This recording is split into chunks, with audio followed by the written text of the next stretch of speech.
Hey guys, tonight we're starting with a simple but unsettling question. Why is it that some people seem to float through life, becoming wealthy and successful, while others struggle just to make ends meet? You've probably asked yourself something similar while staring at the ceiling at night. If you don't have an answer, don't worry. You're not alone. And trust me, if you tried to survive without at least hearing tonight's story, you might not last long. So, before you get comfortable, take a moment to like the video and subscribe. But only if you genuinely enjoy what I do here. And drop a comment telling me where you're watching from and what time it is right now. It always amazes me how these stories ripple out across different places and nights. Now, dim the lights, maybe turn on a fan for that soft background hum, and let's ease into tonight's journey together. A poor man once walked up to a wise master, his face lined with worry. "Why?" he asked. "Do some people become so successful, earning fortunes, while others remain trapped in poverty? What makes the difference?" The master listened quietly, eyes steady, then smiled. Instead of answering right away, he promised to share a set of timeless rules guidelines that those who flourish often follow without even knowing. Rules that, if embraced, could transform not only wealth but the quality of a person's entire life. And so, with the quiet night holding its breath, the lesson began. Promise of wisdom. The old master sat beneath the shade of a tree, its branches bending as if to listen. The poor man's question lingered in the air, heavy and raw. Why some people rise to riches while others remain stuck in the dust of poverty? The master didn't rush. He didn't hand out a quick slogan, the kind you'd see slapped on a bumper sticker or printed on a coffee mug. Instead, he leaned forward, folded his hands, and said softly, "There are rules, timeless ones. And those who walk with them, whether knowingly or unknowingly, shape their lives into something extraordinary." The poor man blinked, surprised. Rules? Like laws?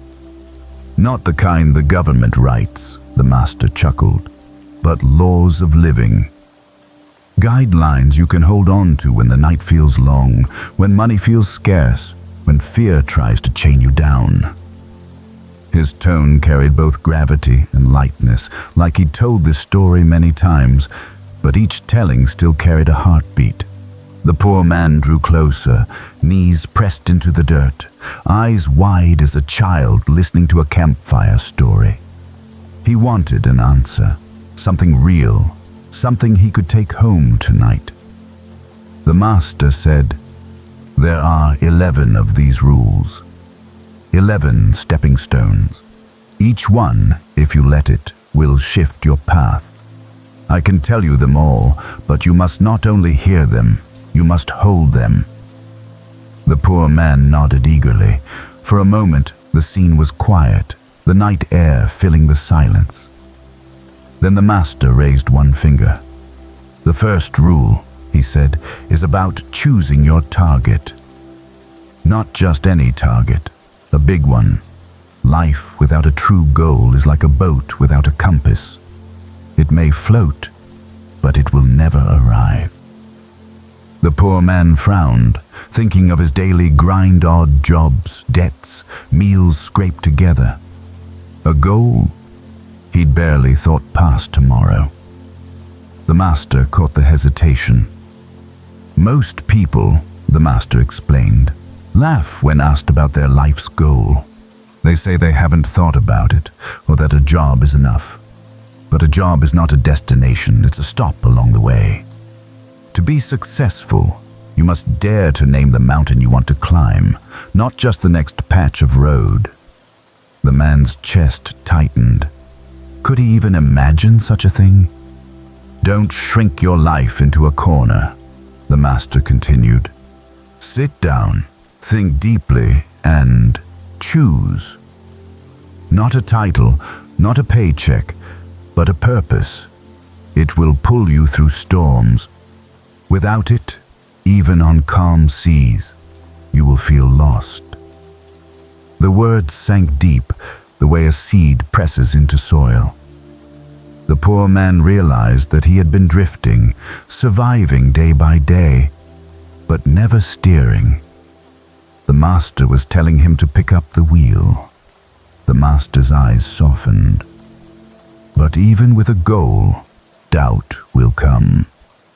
Fear will whisper that you can't do it. That is where the second rule enters.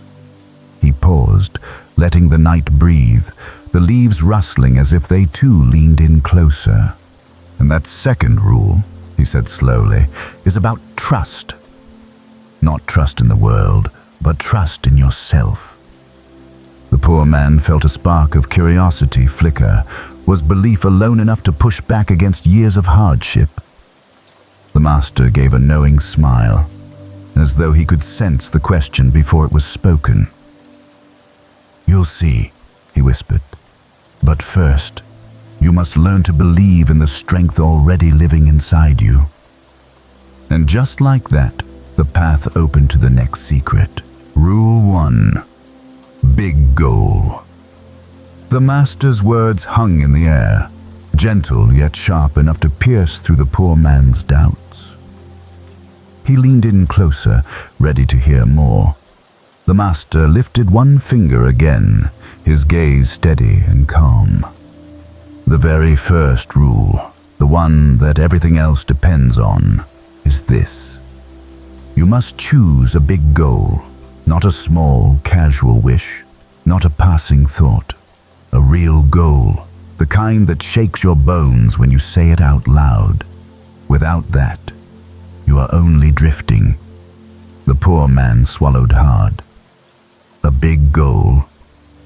He had never thought past next week's rent. His life was about small wins, not big dreams. He wanted to argue, to say that he had no luxury to think beyond the day-to-day, but the master seemed to anticipate his hesitation. "Think about it," the master continued slowly, as though he wanted each word to settle deep. "Most people, when asked about their life's goal, laugh. They shrug. They say, 'I don't know.' Or they point to their job as if that's enough. But a job is not a destination. A job is a step, a temporary stop along the road. Your true goal must be larger than that. It must be something that carries you through storms." The poor man frowned. "But what if I choose wrong? What if I fail?" The master's eyes glimmered with a trace of humor. "If a child refuses to walk because he might stumble, will he ever walk at all? Failure is not the end. It's the proof you dared to try. You must pick a mountain to climb. Even if you fall, at least you'll know which way is up." The poor man shifted on the ground, uneasy yet strangely inspired. For so long, he had been waiting for life to hand him direction. He had never once stopped to imagine that he could name his own mountain. "Sit quietly," the master instructed. "Reflect. Ask yourself, what stirs you when you think of it? What feels worth years of your time? That is where you will find your goal. Do not be afraid if it feels too large. A goal too small will never pull you forward. But a goal that feels bigger than you will grow you into someone who can reach it." The poor man stared at the ground. He thought about his struggle, his hunger, his endless hustling for scraps. For the first time, a new question rose in his chest. What if my life could be more than survival? What if I chose something greater? The master gave a slight nod, as though he could hear the thought. "Remember, no one drifts into success. They set a course. If you do not choose your path, someone else will, and then you will spend your life building their dream, not yours." The poor man's heart thudded, the truth pressing against him. He could see it clearly now. Drifting was a choice too, a quiet one, but still a choice. To stay small was to decide against himself. The master leaned back, letting silence do its work. The leaves whispered in the night breeze. Somewhere, an owl called. The poor man breathed deeper than he had in years. For the first time, he imagined himself choosing, not just reacting. "You don't need to announce your goal to the world," the master said softly. "You need only to decide it in your heart. Write it down. Picture it each day. Let it pull you forward. That is the first rule. That is where all change begins." The poor man nodded slowly, almost reverently. His life suddenly looked like an unfinished book, and for the first time he realized he could hold the pen. "Now, before we move forward, I'd love to hear from you. If you were sitting here beside the master tonight and he asked you about your big goal, what would you say? Drop it in the comments. Share it boldly or even quietly, but speak it into being. You never know who else might need to see it." The master's voice grew quieter, almost like a whisper meant for the man's heart alone. "But even with a goal, you will stumble. Fear will rise up and tell you it's impossible. Doubt will creep in, whispering that you are too small. That is why the second rule is just as important." The poor man looked up, waiting, a flicker of hope and fear mingling in his eyes. The master smiled knowingly.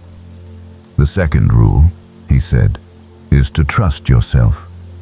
Without that trust, no goal can survive." And the night seemed to lean closer, as though eager to hear what faith in oneself could truly mean. Rule 2. Trust yourself. The master's eyes held steady, as if searching the poor man's soul for a hidden flame. "You've chosen your mountain," he said softly. "But mountains are not climbed by maps alone. You will need something deeper, something that cannot be measured in coins or possessions. You will need trust, trust in yourself." The poor man blinked. "Trust myself? But I have failed so many times. How can I trust what has already stumbled?" The master's smile was calm, patient. "Every child stumbles. Do you think a baby who falls while learning to walk should never rise again? Falling is not the proof that you are weak. Rising is the proof that you are strong. What destroys most people is not failure, but fear of it. Fear whispers in their ear, and they mistake it for truth." The poor man lowered his gaze. Fear had indeed been his constant companion. Fear of hunger, fear of debt, fear of tomorrow. It had followed him like a shadow he could never shake. The master leaned closer, voice like the steady beat of a drum. "Fear is a thief. It steals your confidence. It takes your dreams before they are born, and it convinces you that its chains are your home. But trust in yourself breaks those chains." The man breathed slowly, his chest tight with the weight of the words. "But how can I grow this trust?" "Start small," the master said. "Speak kindly to yourself. When fear says, 'You can't,' answer, 'I can.' When fear says, 'You're weak,' answer, 'I am stronger than you know.' Speak it until your mind believes it. Speak it until your heart begins to remember. Positive words are not just sounds. They are seeds. Plant them daily, and they will grow roots." The poor man thought of his own words, the muttered curses, the sighs of defeat that had filled his days. Perhaps he had been planting weeds in his own garden all along. The master saw the recognition dawn and nodded gently. "And when fear still comes, as it always does, face it. Do not run. Step toward it. The child who fears falling never walks. The man who fears failure never lives. Each time you face the fear and keep moving, your trust in yourself grows stronger. The mountain begins to shrink. The night seemed to pause. The poor man lifted his head as though for the first time he could imagine not being ruled by fear. A new thought stirred inside him. What if I could believe in myself as much as I believe in my doubts? The master whispered, almost as if speaking to that hidden thought. Confidence is not born from winning. It is born from surviving what you thought would break you. You already have proof of your strength. You have lived through days you once feared you would not survive. Trust that you can live through more. The poor man's eyes stung, though no tears fell. He realized the master was right. He had endured hunger, shame, loss, and still he was here. Maybe trust was not about imagining perfection. Maybe it was about remembering resilience. Now, as you're listening, take a breath for yourself. Think of one fear that has been keeping you frozen. Picture it, and then picture yourself stepping forward anyway. You can even write it in the comments. One fear you're ready to face. Saying it aloud might be the first step in breaking its hold. The master's voice grew quiet again, like the hush that comes before dawn. With trust in yourself, you can carry your goal forward. Without it, your goal remains a dream, always out of reach. But trust turns a dream into a path you can walk. The poor man nodded slowly, his shoulders lighter, though the world around him had not changed. Inside, something had shifted. The master leaned back, his eyes never leaving the man's face. And yet, he said, even with trust, you will need fuel. You cannot walk the mountain with a tired spirit. That is why the third rule is about how you work. Not just that you work, but how. The poor man tilted his head, curiosity sparking again. The master smiled faintly, a glimmer of humor in his eyes. Because if you hate your work, how will it ever carry you forward? The third rule is simple, but most people miss it. Whatever you do, do it with energy, with love, with joy. And with that, the night's lesson edged closer to the next truth, waiting to unfold, facing fear. The master's words about trust lingered, but he didn't let them rest too long. He leaned forward, voice steady and deliberate. Let me give you an image, he said. A child learning to walk. Imagine that child standing for the first time, legs shaking, heart pounding. If he refuses to move because he is afraid of falling, will he ever walk? The poor man shook his head slowly. The answer was obvious. Exactly, the master said. Fear paralyzes. It convinces you that standing still is safe. But in truth, standing still is the most dangerous choice of all, because while you wait, time does not. Opportunities do not. Life will move on, with or without you. The poor man thought of his own life days wasted in hesitation, weeks lost to self-doubt, years where he had dreamed but never acted. His heart clenched at the thought of how much he had let slip by. The master's tone softened, though the weight of his words remained. Courage is not the absence of fear. Courage is moving even while fear walks beside you. Each time you step forward despite it, fear loses its grip. The poor man whispered, "But what if fear never goes away?" The master smiled gently. "Then you walk with it anyway." The child who falls rises again. He falls 100 times, and 100 times he rises. Eventually the falls are forgotten, and walking becomes second nature. Life is the same.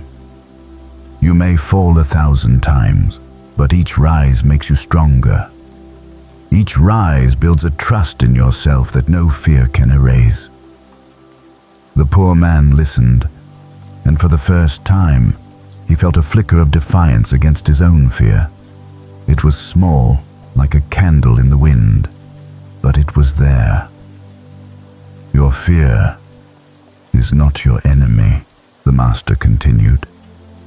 It is a teacher. It shows you where your growth is waiting. The places that scare you most are often the exact places you are meant to step into. If you run from fear, you run from your destiny. The poor man took a long breath. So, I must walk toward what frightens me. Yes, the master said firmly. Face it, speak to it, even laugh at it.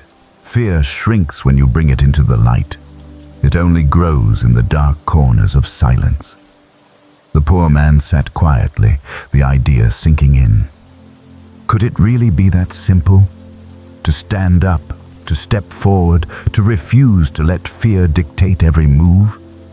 He thought of the many times he had held back applying for work, speaking his mind, reaching for more, always because fear whispered, "You're not ready."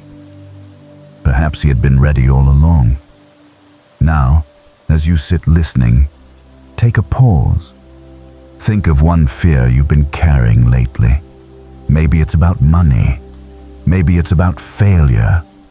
Maybe it's about stepping into something unknown. Hold it in your mind for just a moment. Then, imagine yourself walking toward it instead of away. That simple picture can be the beginning of freedom, and if you want, write it in the comments. Name the fear and declare that you will face it. That single step can inspire others too. The master's gaze remained steady. Do not wait until you are unafraid. That day will never come. Begin while fear still whispers. With each step, its voice will fade. And one day, you will look back and wonder why you ever listened. The poor man straightened his shoulders, almost without realizing.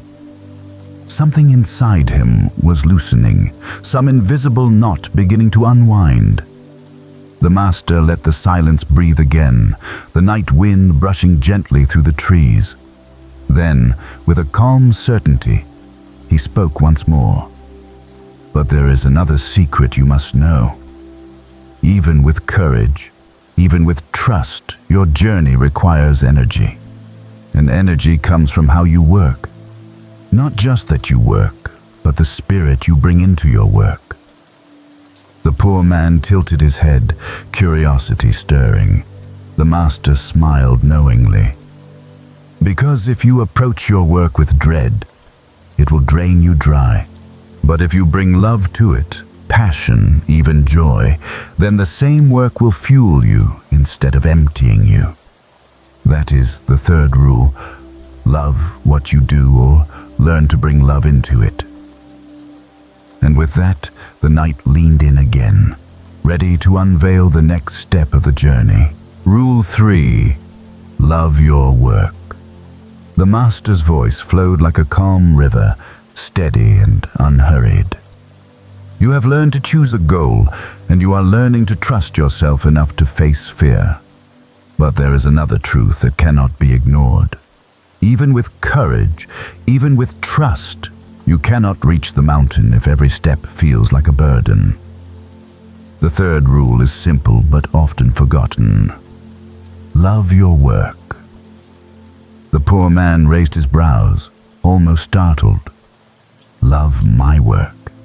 He thought of the endless tasks he had done for survival, hauling, sweeping, begging for odd jobs, counting every coin. How could anyone love such work? The master read the thought in his expression and smiled gently. I do not mean you must always love the kind of work you have, but you must love the act of doing it. Whatever task is in front of you, pour yourself into it with energy. Do it with presence, not with bitterness. Only then does the work begin to give back to you instead of drain you. The poor man shook his head slightly. But work feels heavy. It feels like a punishment. The master leaned closer. That is because you treat it as something to escape. You see it as a prison, not as a practice. Work is not meant only to fill your pockets. It is meant to shape your spirit. When you approach it with resentment, you turn every hour into suffering. But when you bring love into it, even the hardest work becomes lighter. The poor man fell silent. He remembered days spent dragging his body through chores, sighing, complaining, counting minutes until it ended. He had thought that was normal, but maybe he had been feeding his own misery all along. "Do you see?" the master asked softly. "The energy you bring in determines the energy you take out. If you pour boredom, anger, or bitterness into your work, those are the seeds you harvest. But if you pour joy, focus, and even playfulness, you will feel stronger at the end instead of weaker." The poor man's eyes narrowed with thought. "But how can I make work playful?" The master chuckled. "Break it into pieces. Reward yourself with small rests. Pretend you are not burdened, but challenged, as if it were a puzzle waiting to be solved. Even speak to yourself as you work. I love what I am doing. I give it my best." Words have power, and the more you repeat them, the more they become true. The poor man hesitated, then whispered, "So the work itself may not change, but the way I meet it can." "Yes," the master said firmly, "that is the key." Many wait for perfect work to appear, thinking only then will they feel joy. But life does not work that way. Joy is not found in the task. It is created in the heart of the worker. Even the most ordinary labor can become a practice of love. The poor man sat back, stunned by the simplicity. Could it be that his misery had not been from the work itself, but from the spirit he had carried into it? Now, as you listen, pause for a moment. Think of one task in your life you dislike, something you dread or complain about. Imagine yourself approaching it tomorrow with a new spirit, telling yourself, "I choose to give this my energy with love." Try it once and see what changes. And if you feel bold, share in the comments which task you'll approach differently this week. You may discover that even small shifts ripple into big transformations. The master folded his hands together. Understand this well. When you love your work, you stop fighting with it. You stop wasting energy resisting. That freed energy then flows into the work itself, multiplying your strength. What once felt like drudgery becomes momentum, and with momentum, the mountain you climb becomes less steep.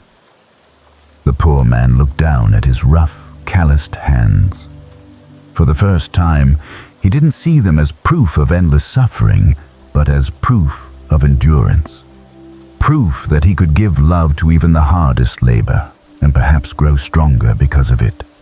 The master let the silence linger, then spoke again, his voice warm as the fading light. But love alone is not enough. A river must be guided by its banks, or it floods and loses its path. In the same way, your work must be directed by discipline. Without discipline, even love becomes scattered. That is why the fourth rule is about truthfulness with yourself and the steady practice of self-control. The poor man lifted his head, curiosity stirring again. He could sense another layer of the journey unfolding, and with that, the night drew closer around them, ready to reveal the secret of discipline, making work playful.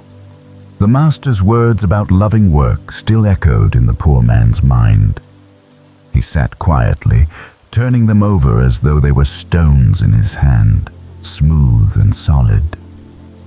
Then the master spoke again, voice low and patient. If you want to see how love can transform work, you must learn another small secret.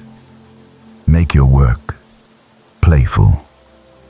The poor man tilted his head, puzzled. Playful. Work had always been heavy to him, something to endure, something to survive. The idea of mixing play with it felt almost foolish, but the master's eyes glimmered with certainty. Think of a child, the master said.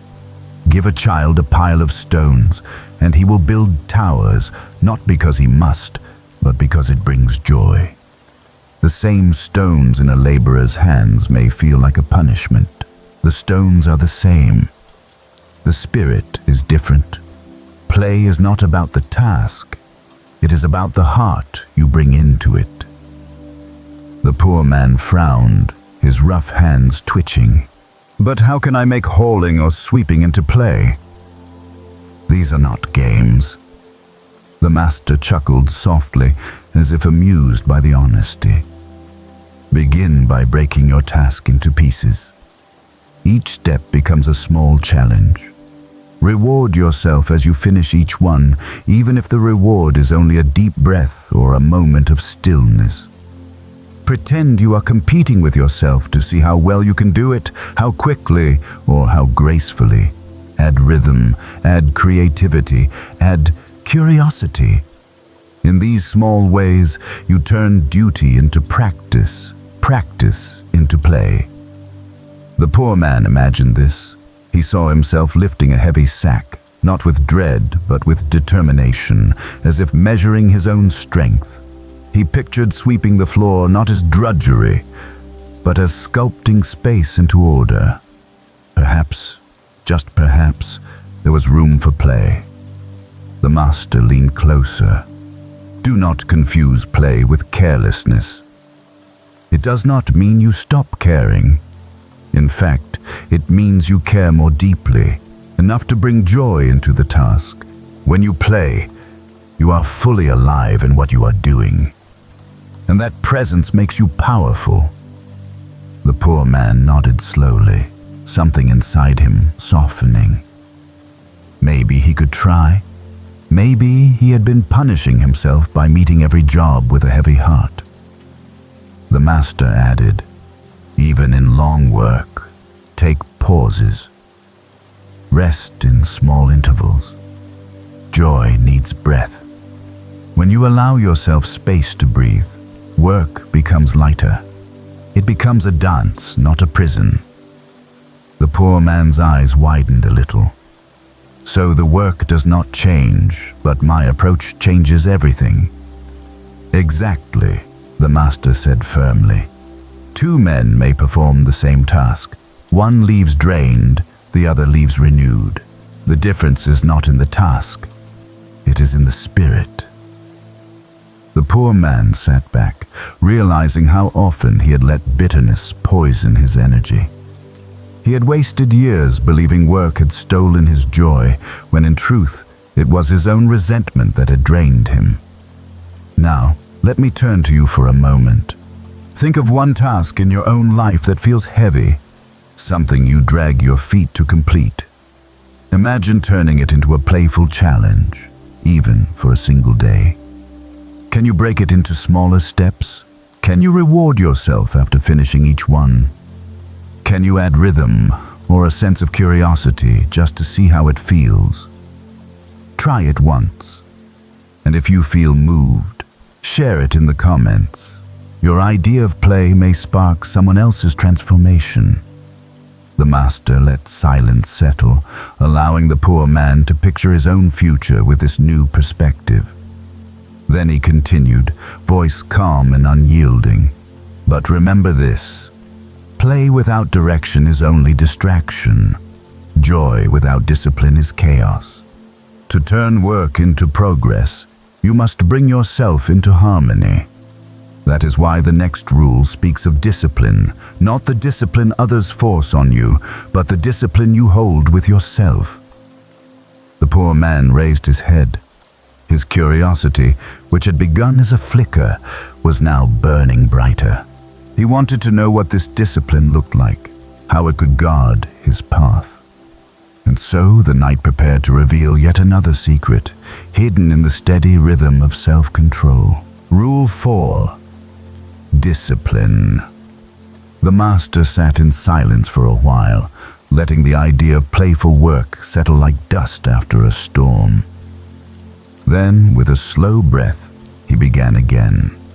You can love your work. You can make it playful. But without discipline, both love and play will scatter like leaves in the wind. Discipline is the 4th rule.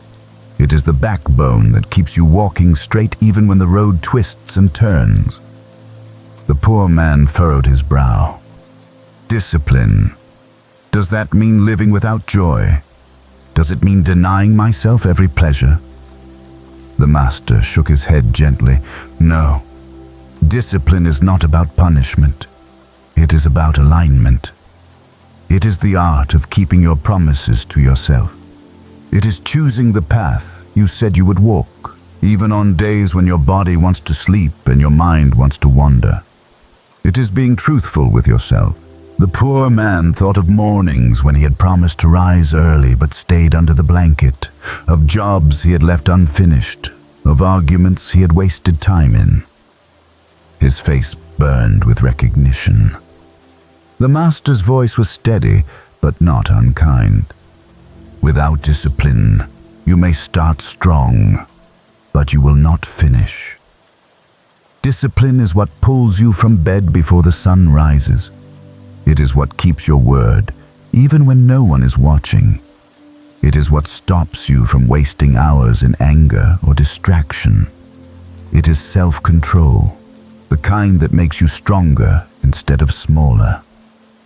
The poor man asked, "But how do I keep discipline when I feel tired, when temptation whispers, when laziness feels stronger than my will?" The master lifted a finger, his gaze sharp but calm. Start with small practices. Wake when you say you will wake. Finish the task you start, no matter how small. Control your tongue when anger tempts you to lash out. Discipline is not built in grand gestures. It is built in daily choices. Like a muscle, it grows with use. Each time you keep your promise to yourself, you grow stronger. The poor man's shoulders sagged, but his eyes held a spark. He could feel how often he had let himself slip. But he also felt the possibility that he could begin again, even tomorrow, with one small promise kept. The master added, "Do not confuse discipline with harshness. Discipline is not about removing joy. It is about removing waste. Time wasted in arguments, in distractions, in regrets. That is what steals your life. Discipline gives it back. And when your actions line up with your purpose, peace follows." The poor man nodded slowly. He could see now that discipline was not a cage but a compass. It was not about living less. It was about living with clarity. Now, as you hear this, take a moment to reflect. Is there one small promise you can keep to yourself tomorrow? It might be waking earlier. It might be finishing one task without delay. It might be choosing silence instead of anger. Write it down, and if you want, share it in the comments. Naming it aloud can make it real.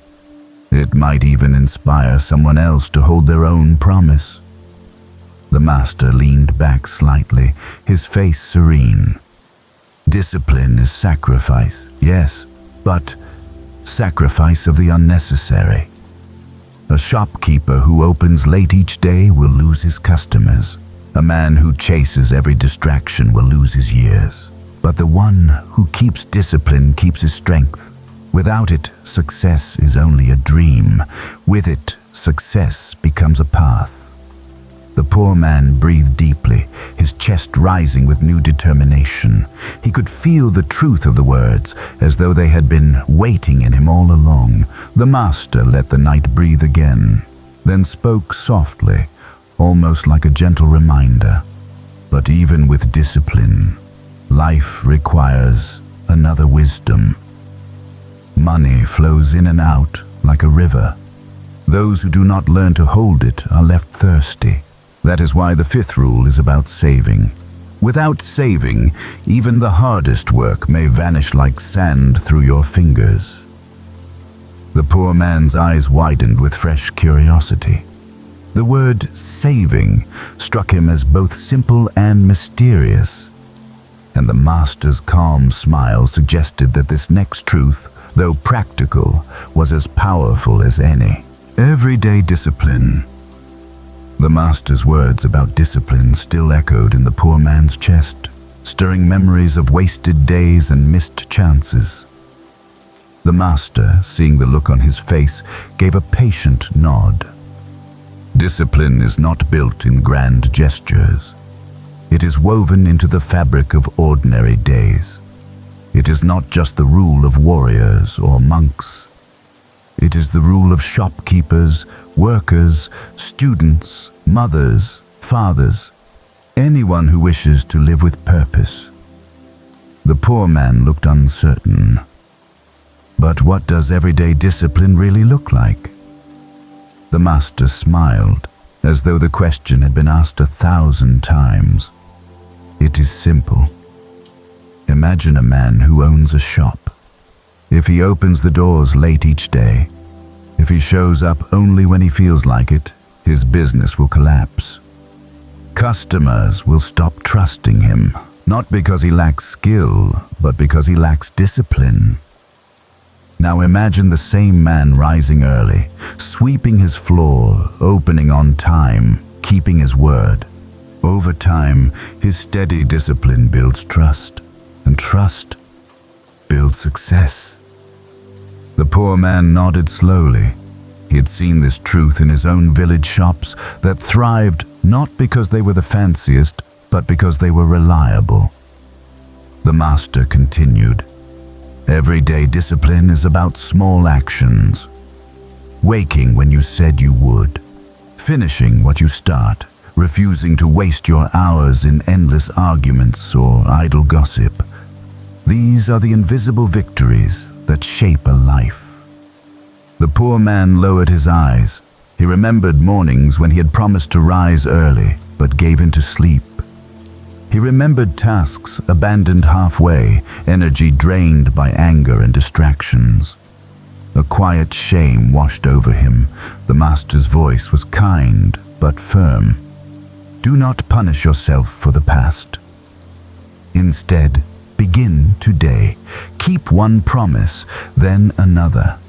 Each small act of discipline becomes a thread. Over time, those threads weave a rope strong enough to pull you up the mountain. The poor man's heart beat faster. He realized that discipline was not some unreachable ideal. It was as close as the next choice. Now, as you hear this, pause and think. What is one small act of discipline you can hold tomorrow? Maybe it's putting your phone down and finishing a task without interruption. Maybe it's waking at the time you set. Maybe it's controlling your tongue when anger tempts you to speak. Whatever it is, write it down, and if you'd like, share it in the comments. You might be surprised how your small choice could inspire someone else's big change. The master let the silence stretch for a moment, then added, Discipline is not the end of joy. It is the beginning of freedom. Without discipline, you live at the mercy of your moods and impulses. With discipline, you live at the mercy of your purpose. One path scatters you, the other guides you. The poor man lifted his head, and for the first time he felt that discipline was not a burden, but a gift. It was not chains, but direction. The master leaned back, his eyes softening. But let me tell you another truth, he said quietly. Even with discipline, many people stay poor. Not because they don't work, but because they don't save. Money slips through their fingers as fast as they earn it. They chase luxuries and appearances, and in doing so, they chain themselves to poverty. The fifth rule, then, is this: save a part of all you earn. The poor man blinked, surprised. The thought of saving had always seemed impossible when each coin was spent before it was even in his hand. Yet the master spoke as though saving was not a dream, but a discipline like any other. And so the knight leaned closer again, ready to reveal how even a poor man could build wealth, not by chance, but by habit. Rule 5. Save money. The master's tone grew practical, almost sharp, though still wrapped in warmth. The fifth rule, he said, is one many ignore until it is too late. Save a part of everything you earn. No matter how little, no matter how much, set something aside. Without saving, you will work endlessly and still remain poor. With saving, even a small income can grow into strength.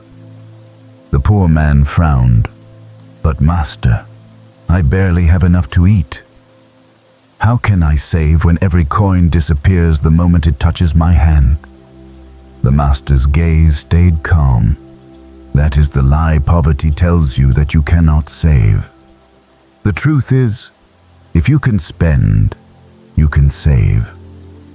Even 10% of your earnings, no matter how small, belongs first to your future. If you claim it early and place it aside, it will grow. But if you wait until after spending, nothing will remain. The poor man lowered his head. He thought of the times he had spent money on small luxuries to feel better, on food he did not need, on trinkets that gave only a moment's joy. The master's words cut deep. Many stay poor, the master continued, because they confuse appearances with success. They buy clothes to impress neighbors, jewelry to feel important, houses larger than they can afford. They believe these things show wealth, but in truth, they destroy it. Saving is invisible to others, but visible to your future. It is not about showing you are rich. It is about becoming rich. The poor man nodded slowly, the truth settling heavy in his chest. The master leaned forward. Think of saving as planting. A farmer does not eat all his seed, no matter how hungry. He saves some to plant for the next season. If he eats it all, he may fill his stomach tonight, but he starves tomorrow. Money is the same. If you consume it all, tomorrow is empty, but if you save, tomorrow will feed you.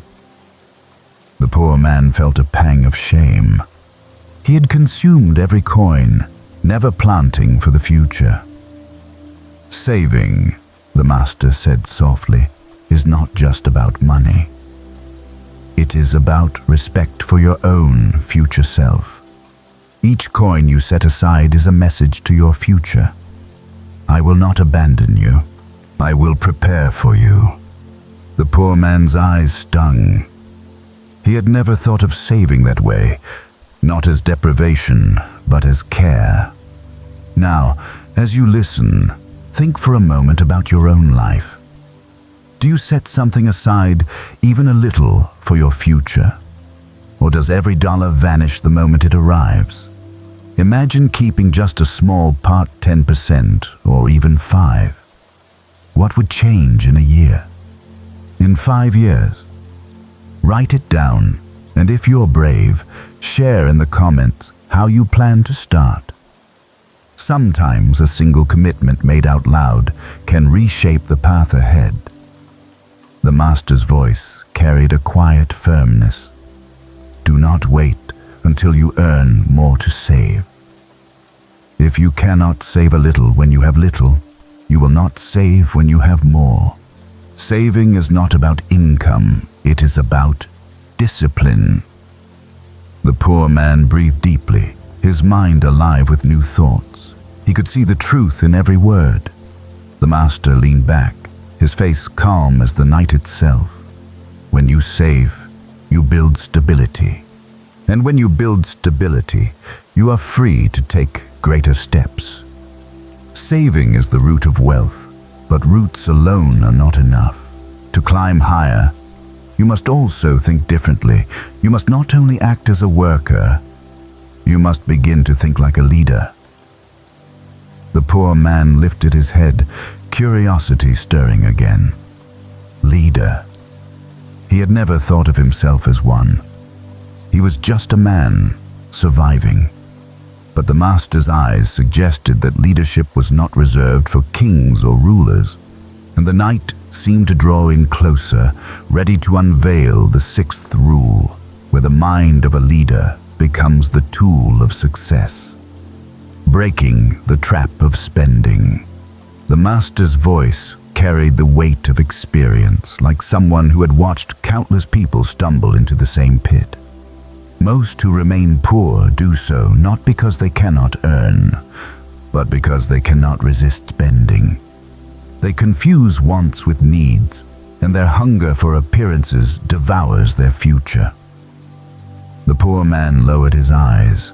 He remembered times he had bought things not out of necessity, but out of pride, just to feel equal to others. A shiny pair of shoes when the old one still held. Food more costly than he could afford. Little splurges that felt like comfort, but left him emptier in the days that followed. The master spoke gently, though his tone cut deep. A man earns a coin, and instead of saving, he spends it to look rich. He buys ornaments, fine clothes, large houses he cannot maintain. His neighbors may nod with envy, but his future shakes its head with pity, for he has traded tomorrow for today's applause. The poor man felt his chest tighten. He had done this often, chasing the momentary pride of looking like he had more than he did. Remember, the master continued, true wealth is quiet. It does not shout. It does not flaunt. It builds slowly, unseen, until one day it stands unshakable. False wealth screams for attention but collapses quickly, leaving nothing behind. The poor man nodded, though shame burned inside him. Do not mistake my words, the master added. There is nothing wrong with enjoying life. But enjoyment without wisdom is waste. To live well is not to buy endlessly, but to spend carefully, save faithfully, and invest wisely. The joy of a single unnecessary purchase fades in a day. The strength of saving remains for a lifetime. The poor man whispered, but how do I stop myself? Sometimes I feel I deserve a treat, even when I cannot afford it. The master leaned closer. Then treat yourself with restraint. Plan your pleasures. Decide what portion you can enjoy and what portion must be saved. A man who rules his desires rules his destiny. A man who serves his desires loses both his money and his peace. The poor man swallowed hard, the words pressing against his habits. He could see now that wealth was not only about earning, but about choosing. Now, pause for a moment yourself. Think of the last thing you bought that you didn't truly need. Did it give you lasting joy, or just a moment's relief? Imagine if you had saved that same amount instead. How would your future self feel? If you'd like, share in the comments one habit of spending you're ready to change. Your honesty might inspire someone else to step out of the same trap. The master's voice softened. There is another truth. Even with saving, even with restraint, some remain trapped because they think only as workers, never as leaders. They wait to be told what to do. They follow without question, but success belongs to those who begin to think differently, to see the bigger picture, to plan, to lead themselves before leading others. The poor man's eyes lifted, curiosity stirring once again. He had never thought of himself as a leader. Leadership, to him, was reserved for kings, bosses, generals, not for someone like him. The master's smile was calm but knowing. Leadership is not about titles. It is about responsibility. It is about planning ahead when others only react. It is about continuing when others give up. The sixth rule is this: think like a leader. Even if you command no one, you must command yourself. And with that, the night grew still, waiting to unveil the next lesson, the mind of a leader and the courage it requires. Rule 6. Think like leaders. The master straightened his back, his presence commanding though he never raised his voice. The sixth rule, he said, is to think like a leader. Not everyone will understand this at first. Many believe leadership is only for the powerful, the wealthy, or those with titles. But true leadership begins in the mind. It begins when you decide to take responsibility for your path, instead of waiting for others to guide you. The poor man furrowed his brow. But Master, I am no leader. I have no one to command, no army, no business, no followers. The master gave a gentle laugh, as though hearing a child's excuse. Leadership is not about commanding others. It is about commanding yourself. A leader is the one who chooses direction when others hesitate. A leader is the one who keeps walking when others have given up. To think like a leader is to plan, to adapt, to see beyond today. Even if you lead only yourself, you are still walking the path of a leader. The poor man considered this, his mind turning. He had always thought of himself as a follower, someone who did what he was told. Perhaps that was why his life had drifted without shape. The master leaned closer, eyes sharp. Most people live in reaction. When life strikes, they stumble. When difficulties come, they collapse. But a leader prepares. He does not wait for storms to knock him down. He builds shelter before the clouds gather. He does not waste time envying others. He plans his own steps. This is the difference between one who drifts and one who arrives. The poor man felt his chest tighten. He thought of how many times he had quit after a single setback, how often he had envied the success of others instead of learning from them. The master's tone grew stronger. A true leader does not measure his strength by how often he avoids failure, but by how often he rises after it. Others stumble once and stay down. A leader stumbles 100 times and still continues forward. That persistence, that refusal to stop, is what makes him stand apart. The poor man whispered, almost to himself, "So leadership is not about power. It is about perseverance." "Yes," the master said, his voice calm again. "It is about courage. It is about vision. It is about being willing to stand alone when others sit down. If you want to succeed, you must train your mind to think as a leader. Ask yourself not only, what must I do today, but also, where am I heading tomorrow? Plan the steps, prepare for the obstacles, and then move without fear." The poor man nodded slowly, his face lit with a new understanding. "Now, let me turn to you for a moment. In your own life, think of a time when you stopped because things grew hard, when you hesitated because others doubted you.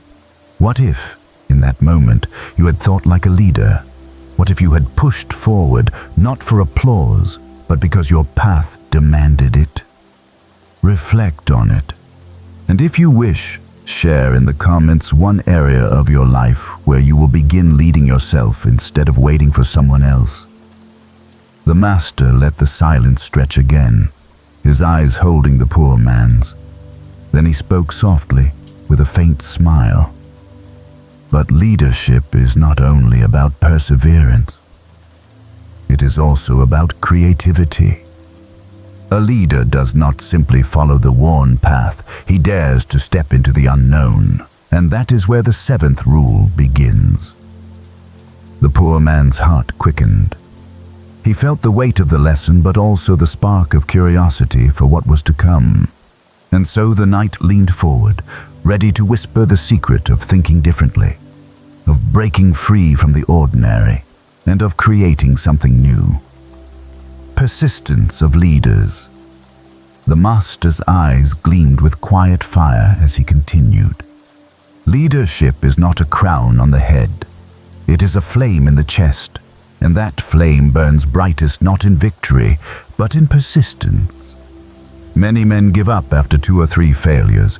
They say, "It was not meant for me," or "My luck is cursed." But a leader does not bow to failure.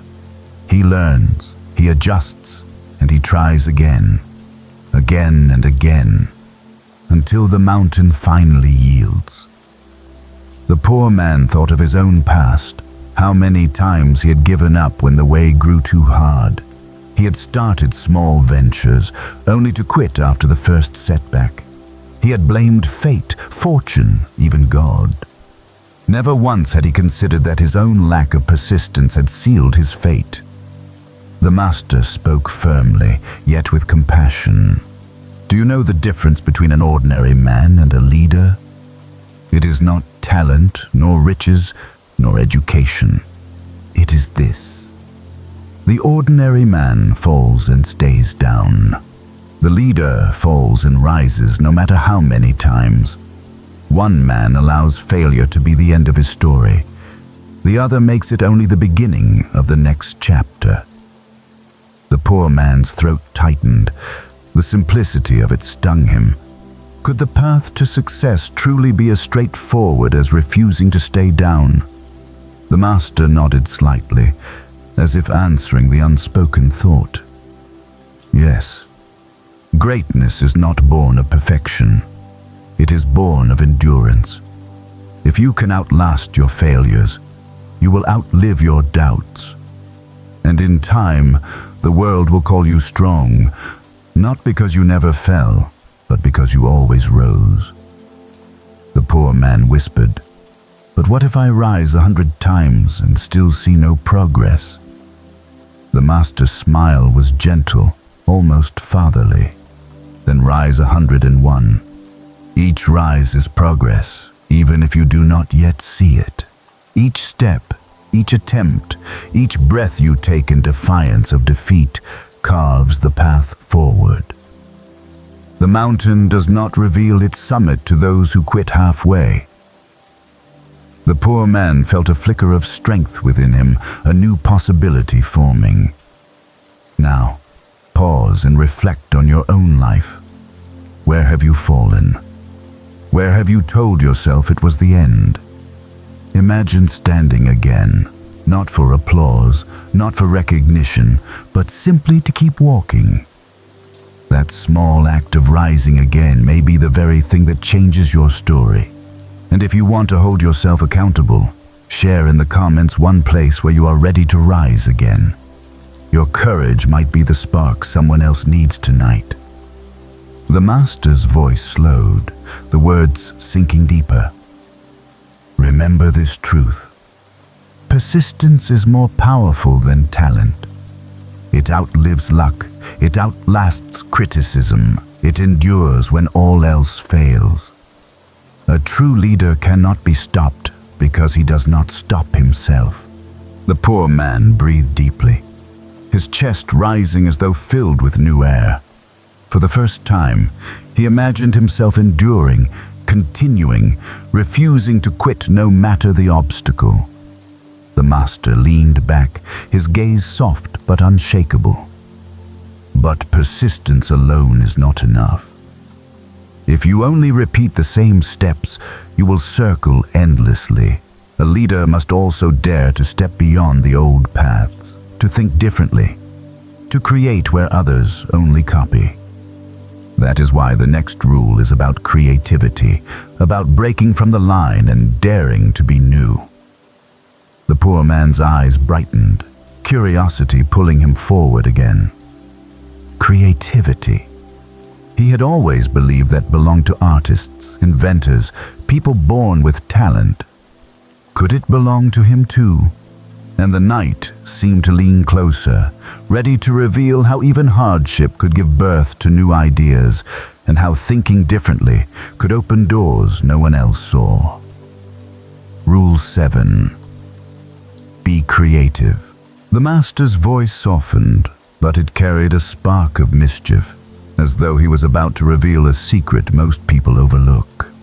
The 7th rule, he said, is to be creative. To step off the path others have worn down and dare to carve your own. Those who cling too tightly to tradition, who fear stepping away from the crowd, will never discover the treasures waiting just beyond the bend. The poor man tilted his head, puzzled. But master, I am no artist, no inventor.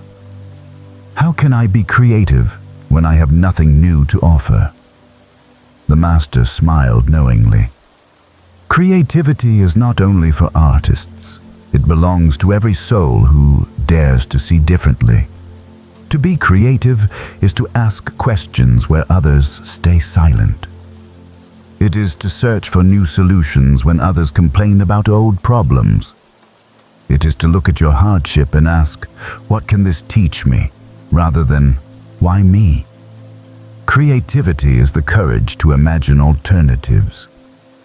The poor man's heart tightened. He thought of his many struggles, debts, hunger, rejection. He had always seen them as chains. But what if they were also sparks? The master continued, hardship is the soil where creativity grows. When life blocks one road, creativity builds another. When doors close, creativity looks for windows. When no one believes, creativity dares to try anyway. Most people see difficulty as the end. The creative mind sees it as the beginning of invention. The poor man's eyes flickered with something new, a faint hope that his struggles might carry hidden value. Do not wait for inspiration to strike like lightning, the master said. Train it. Read widely. Speak with different people. Travel when you can, even if only to the next village. Try new tasks, even if they frighten you. Each new experience adds colors to the palette of your mind.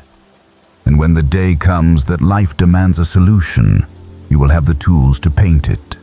The poor man thought of how small his world had been, how he had spoken only to the same faces, repeated the same tasks, feared the unfamiliar. He began to wonder what might happen if he stepped beyond that comfort. The master gave a faint laugh. Do not think that being creative means inventing something the world has never seen. Sometimes it means taking what already exists and shaping it in a new way. A farmer may discover a better way to plant his seeds. A worker may find a faster way to complete his task. A parent may invent a gentler way to guide a child. These too are acts of creativity. The poor man nodded slowly, his mind opening wider. Now let me pause with you.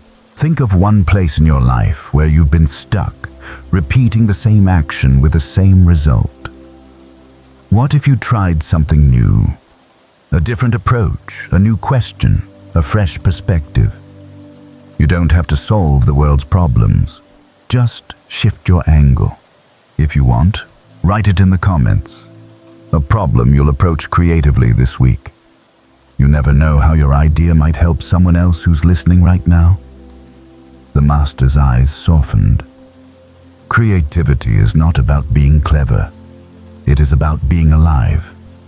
It is about daring to look at what is ordinary and seeing what is possible. To live without creativity is to live in a cage of other people's rules. To live with it is to step into freedom.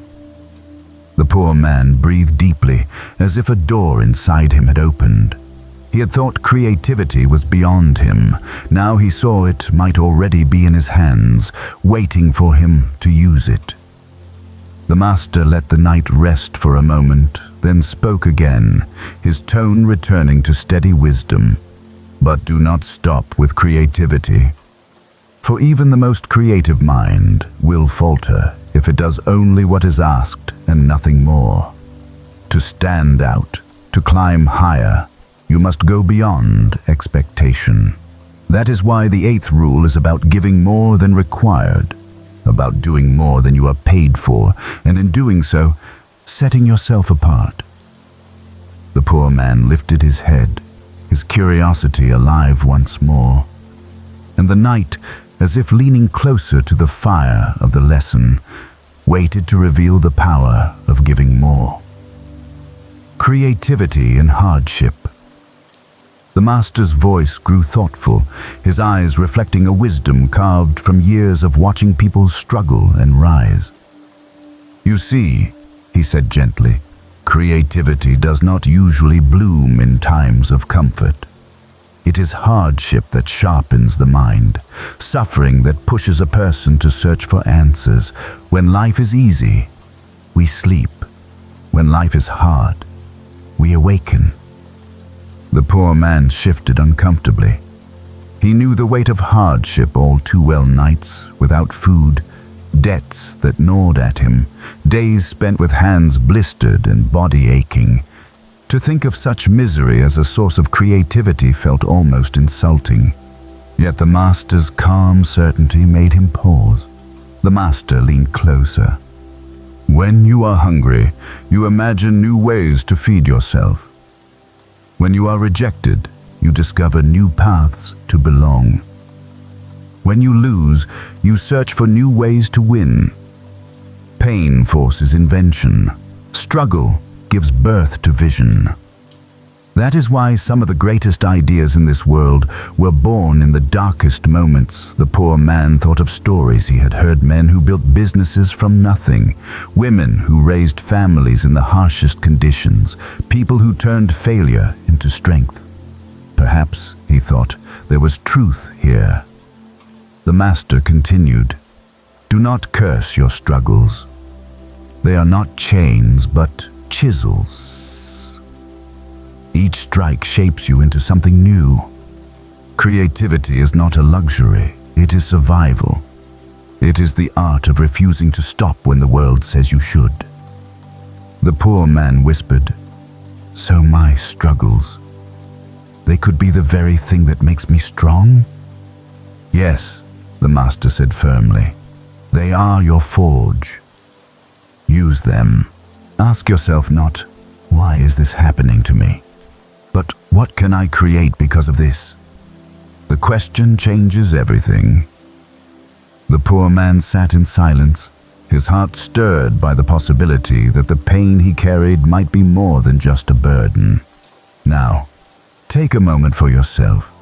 Think of one hardship you have faced recently, a problem at work, a financial challenge, a personal struggle. Instead of asking why it happened, ask what new idea it might bring forth. Write it down, and if you're ready, share it in the comments. Someone else may be facing the same challenge and may find hope in your perspective. The master's tone softened again. A whisper carried on the night air. Life will always bring hardship. You cannot avoid it, but you can choose how to meet it. Those who surrender to it are broken. Those who use it are transformed.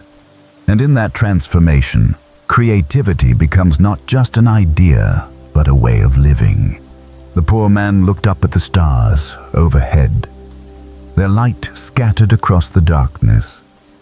For the first time, he saw his struggles not as evidence of his failure, but as sparks waiting to be fanned into flame.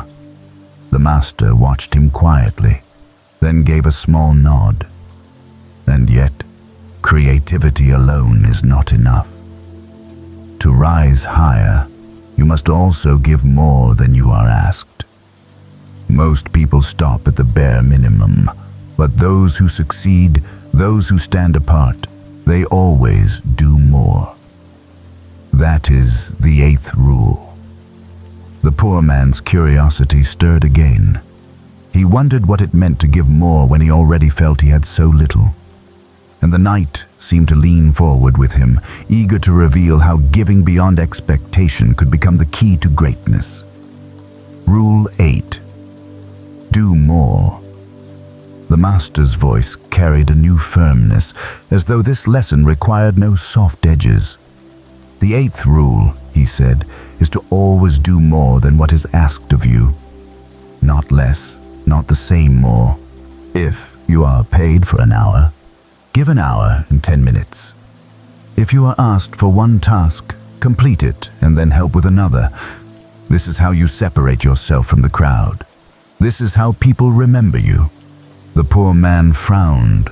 His body already ached from long hours of labor.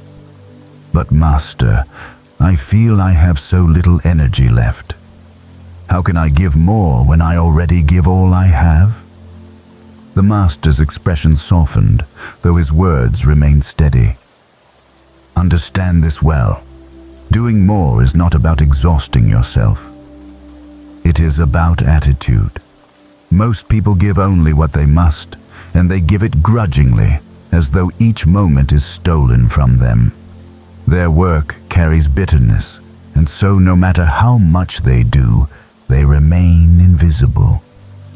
But the one who gives with heart, who adds a little extra, shines in the eyes of others. That small difference becomes a great advantage. The poor man considered this, remembering times he had done only the minimum, hoping no one would notice. He realized now that he had blended into the background instead of standing out. The master leaned closer. Imagine this. 2 men work side by side. Both are paid the same. One does just enough to pass. The other does a little more with energy and goodwill. Whom will people remember? Whom will they trust with greater tasks? Whom will opportunity find? The poor man nodded slowly. The answer was clear. Doing more than expected is a habit, the master continued. At first, it may feel like a sacrifice. But over time, it builds a reputation.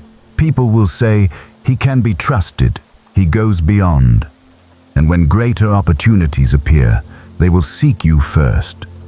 This is how ordinary men step into extraordinary roles. The poor man whispered, so success is not only about skill, but about giving more than I'm asked. Yes, the master replied firmly. Even if no one thanks you, even if the reward is not immediate, give more. For each extra effort strengthens you. Each small act of generosity plants seeds, and in time, those seeds grow into opportunities you never imagined. The poor man sat in silence, feeling the weight and the power of the lesson. Now, I want you to pause for a moment. Think about your own life. Where can you give a little more? At work, at home, in your relationships? Where can you step beyond the bare minimum? Write it down. And if you're willing, share it in the comments. You may discover that by naming it, you're already halfway to doing it. The master folded his hands. Remember this. No one becomes remarkable by doing only what is required. Remarkable people are remembered because they did more. And in the end, life always rewards those who give beyond themselves. The poor man felt a spark of pride stir within him, the idea that he too could stand out, not by luck, but by choice.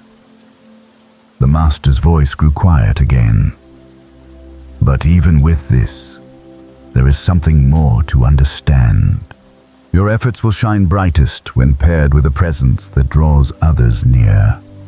It is not enough to do more. You must also become someone others want to walk beside. That is why the 9th rule is about building a personality that inspires, about making your presence a gift, not a burden. The poor man lifted his head, curious again. Could he really shape his own presence, his own personality, into something that opened doors? And the knight, calm yet eager, waited to reveal how character and warmth could turn effort into influence. Helping others. 2. The master's eyes softened, his tone carrying both kindness and gravity. You see, doing more than expected is powerful, but it becomes even greater when it is not only for yourself. True success comes when you lift others with you, when you go beyond your duty, help someone else along the way. That is when your efforts carry meaning far beyond money or recognition. The poor man tilted his head. But master, I barely have enough strength to carry myself. How can I help others when I'm still struggling? The master gave a gentle smile. Helping does not always mean carrying someone on your back. Sometimes it is a kind word when they are low. Sometimes it is teaching what you know. Sometimes it is a hand steadying them as they stumble. To help is not to empty yourself, it is to multiply your strength by sharing it. The poor man thought of times he had watched others struggle but turned away, believing he had nothing to give. A quiet ache stirred in his chest. Perhaps he had underestimated the value of even small kindness. The master leaned forward. When you help others while doing your own work, something happens. People notice. They remember you not just as someone who completes tasks, but as someone who cares. In a world where most look only to themselves, the one who looks outward shines like a lantern in the dark. The poor man swallowed, imagining how different his life might look if he had built bridges instead of walls. Think of this, the master continued. A man who works only for himself may rise for a time, but his path is lonely and fragile. A man who helps others creates allies, friends, supporters. When storms come, he is not alone. Success built on selfishness crumbles quickly. Success built on generosity endures. The poor man's shoulders loosened as the words sank deeper. Now let me turn to you. Reflect on this. When was the last time you helped someone without expecting anything in return? Maybe it was small, maybe it was unnoticed, but you know it mattered. Think about how you can weave that habit into your daily work. And if you'd like, share one small act of help you plan to give this week in the comments. Your intention might remind someone else to give as well. The master's eyes gleamed with quiet certainty. Remember, generosity is not measured by size, but by spirit. A small kindness given with sincerity outweighs a grand gesture given for show. The one who helps others while climbing his own mountain discovers that his climb becomes easier, for many hands reach out to steady him in return. The poor man nodded slowly, as though something inside him was finally opening. The master let the silence breathe again before continuing. But even generosity must be paired with self-reflection. You must know yourself well enough to see which rules truly strike your heart. That is why, before we move further, I ask you to pause and notice which of these lessons so far has touched you the most. Hold it, share it. For the next steps, build on the strength of what has already taken root. The poor man leaned forward, eager, sensing another shift in the journey was about to come. And the knight, steady and watchful, prepared to reveal the voice of the seeker himself and the insight that had already begun to grow in his heart. your key insight." The master fell silent, letting the night air settle between them. The poor man sat still, replaying every lesson in his mind. The goal, the trust, the courage to face fear, the joy of work, the strength of discipline, the wisdom of saving, the persistence of leaders, the spark of creativity, the habit of giving more, and the light of helping others. It felt like a river of truths had poured into him, and he was still learning how to drink. The master finally spoke, his voice quiet but firm. "Knowledge is like seed. If you let it pass through your hands without planting it, nothing grows. But if you choose even one truth to keep, to hold, to water daily, it will change everything. You do not need to master them all at once. Choose the one that burns brightest in your heart and begin there." The poor man lifted his head, eyes thoughtful. "But which one should I choose?"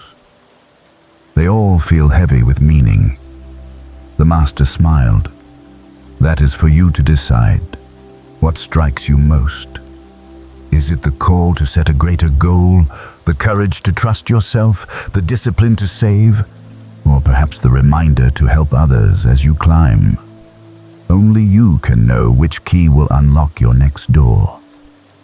The poor man nodded slowly, understanding that the journey was not only about receiving wisdom, but about choosing where to begin.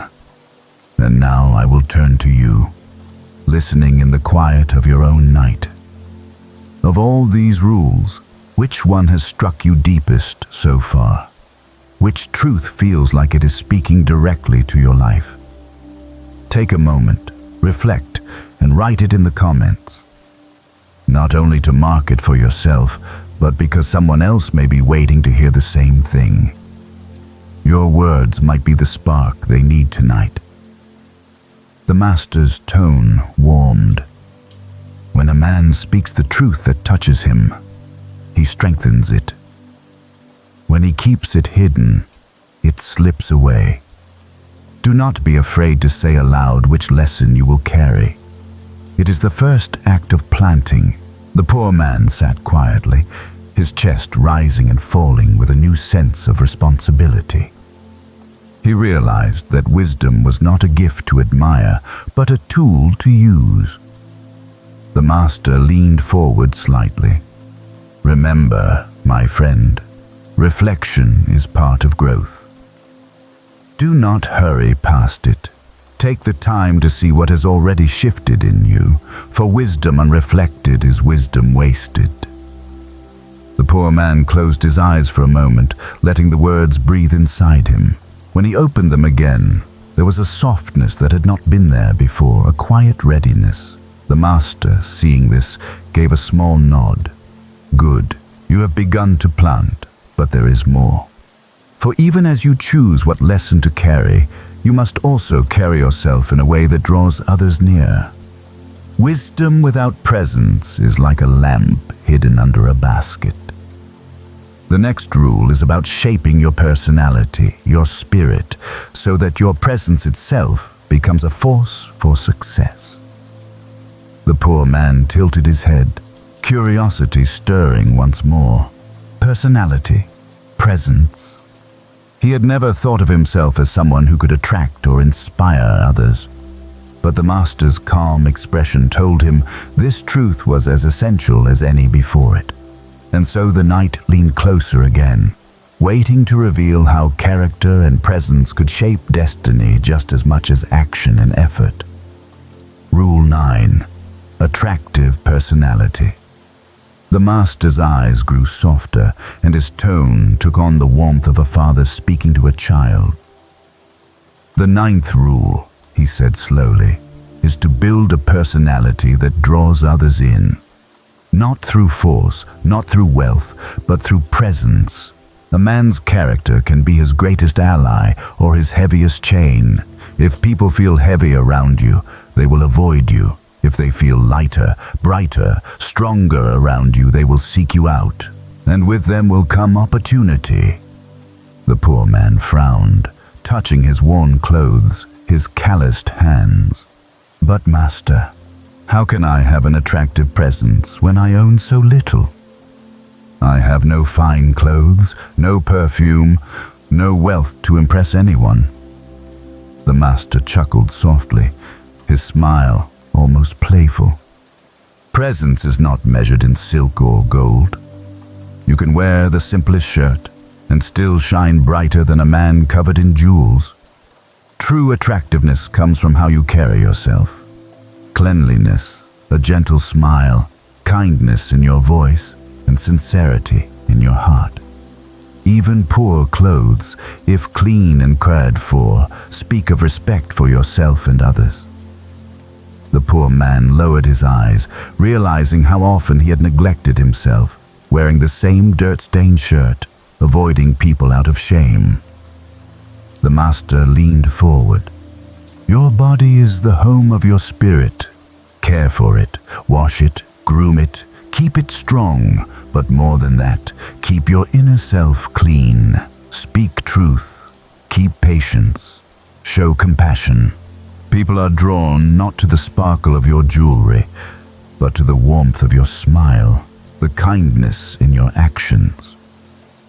The poor man thought of neighbors who were poor yet beloved because they greeted everyone with laughter and open hearts.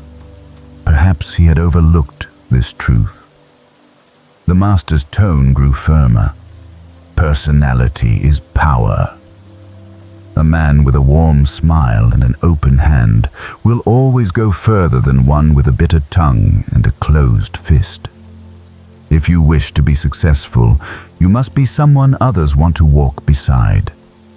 Success is never a journey walked alone." The poor man nodded slowly, a seed of understanding taking root.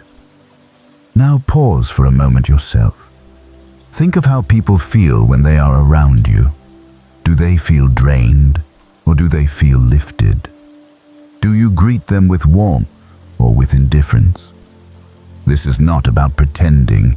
It is about choosing to bring your best self into every meeting. If you're willing, share in the comments one way you plan to bring more light to others through your presence this week. Even a small act, like greeting someone with sincerity, can change their day." The Master smiled again, his voice calm as the night breeze. "Do not underestimate the value of kindness. When you meet people with genuine warmth, they will remember you long after they forget your words.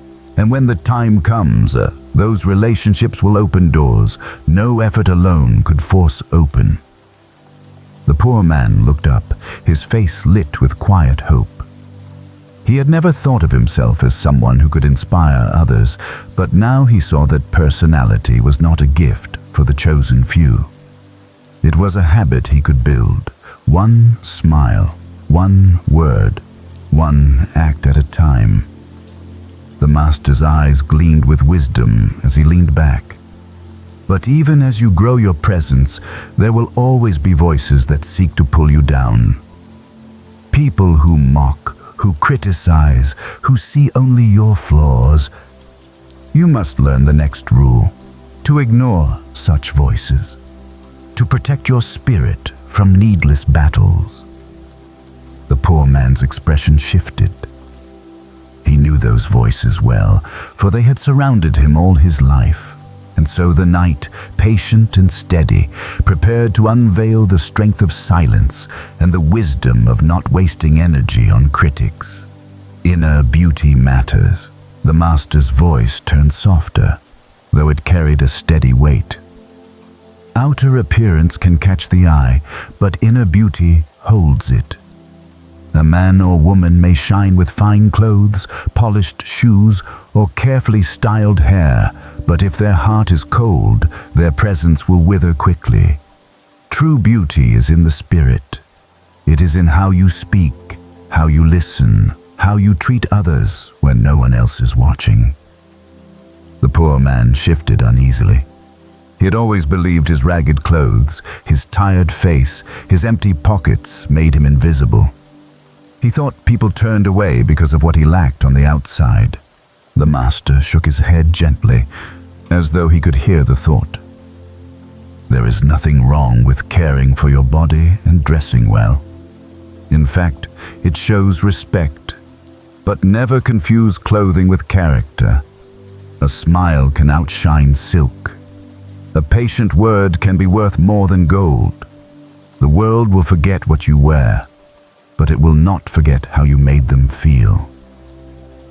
The poor man's eyes lowered, remembering the few times someone had shown him kindness. The warmth had lingered in his heart, far longer than any image of what they wore. The master leaned forward, his eyes glimmering. Practice compassion. When you see someone in pain, let your heart respond, not your judgment. Speak with sincerity, not with a mask. Let others feel that you truly see them, not just their surface.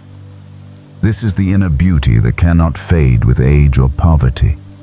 It is a presence that makes people want to stay close. The poor man felt a pang of regret, recalling moments when he had been sharp with others, too consumed by his own struggles to notice theirs. Perhaps he had pushed away opportunities for connection without realizing it.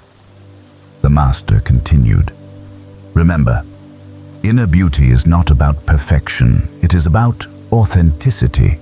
Even when you stumble, when you admit your faults, when you laugh at yourself, these things draw others closer. Pretension pushes people away. Honesty brings them near." The poor man nodded slowly, as though the truth had finally pierced through years of self-doubt. "Now, let us pause together. Think of someone in your life who left a lasting impression on you. Was it because of what they wore or because of how they made you feel?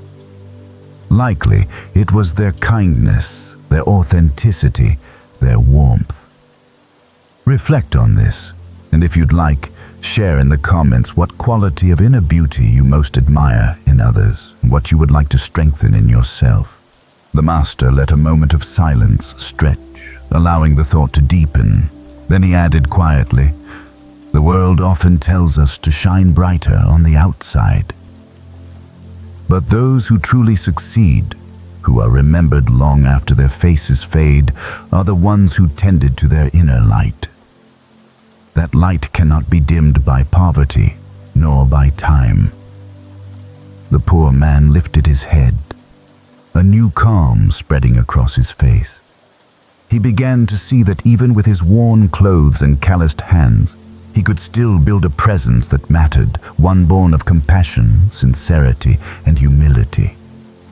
The master's voice grew steady again. "But remember, not everyone will see your light. Some will ignore it, some will criticize it. There will always be voices eager to drag you down, to tell you that you are not enough. The next rule is about protecting your spirit from such voices, refusing to waste your life answering those who only wish to see you stumble." The poor man's expression hardened with recognition. He knew those voices well, and they had lived in his mind far too long. And so the night grew still, preparing to reveal the wisdom of silence and the strength found in ignoring criticism. Rule 10. Ignore criticism. The master's face grew serious, and his voice lowered into a tone that carried both caution and comfort. "The 10th rule is this," he said. "Do not waste your life wrestling with the voices of criticism. No matter what you do, there will always be people who try to pull you down.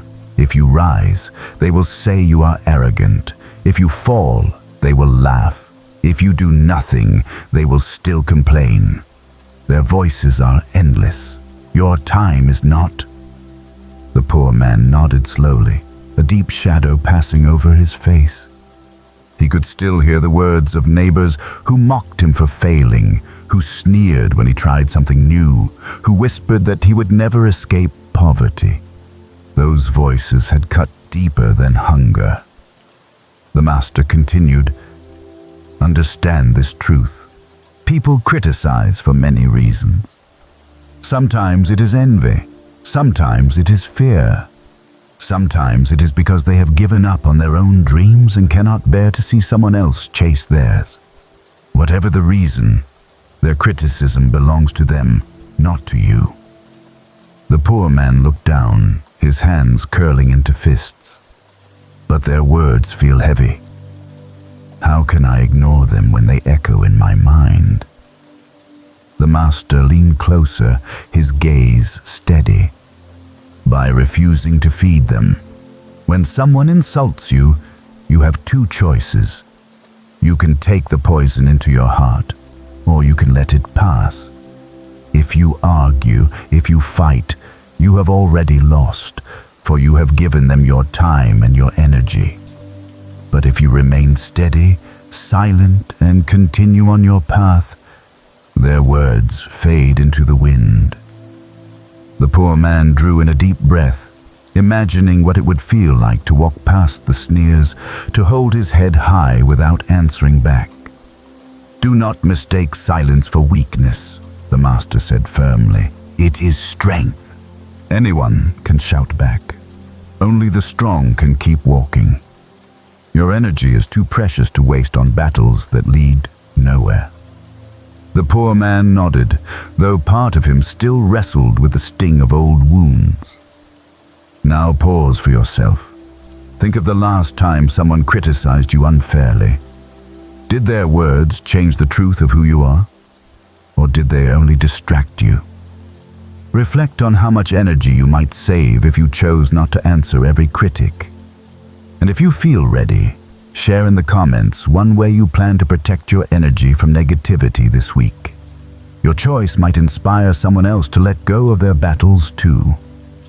The master's voice grew gentle again. A man who spends his life answering critics becomes like them, bitter, small, and distracted. But a man who keeps his focus becomes like the sun. The sun does not argue with shadows. It simply shines, and the shadows fade. The poor man's lips curved into the faintest smile, as though a weight he had carried for years was beginning to lift. The master leaned back slightly, letting the silence breathe before speaking again. But there is still another danger. Even if you ignore the voices of others, you must guard against your own weakness. Many lose their way, not because of critics, but because they abandon their goal when the road grows difficult. The 11th rule is about focus, about holding your mind steady on the destination you have chosen, no matter how many temptations call you aside. The poor man raised his head, curiosity and determination flickering together in his eyes, and the night, as though holding its breath, prepared to unveil the power of unwavering focus. Energy drain of negativity. The master's eyes narrowed, though not in anger, but in quiet warning. Negativity is a thief, he said, his voice slow and deliberate. It does not always strike loudly. Often it seeps in quietly, through the words of others, through the complaints of those who have already surrendered. If you spend your days listening to them, arguing with them, defending yourself against them, you will become like them.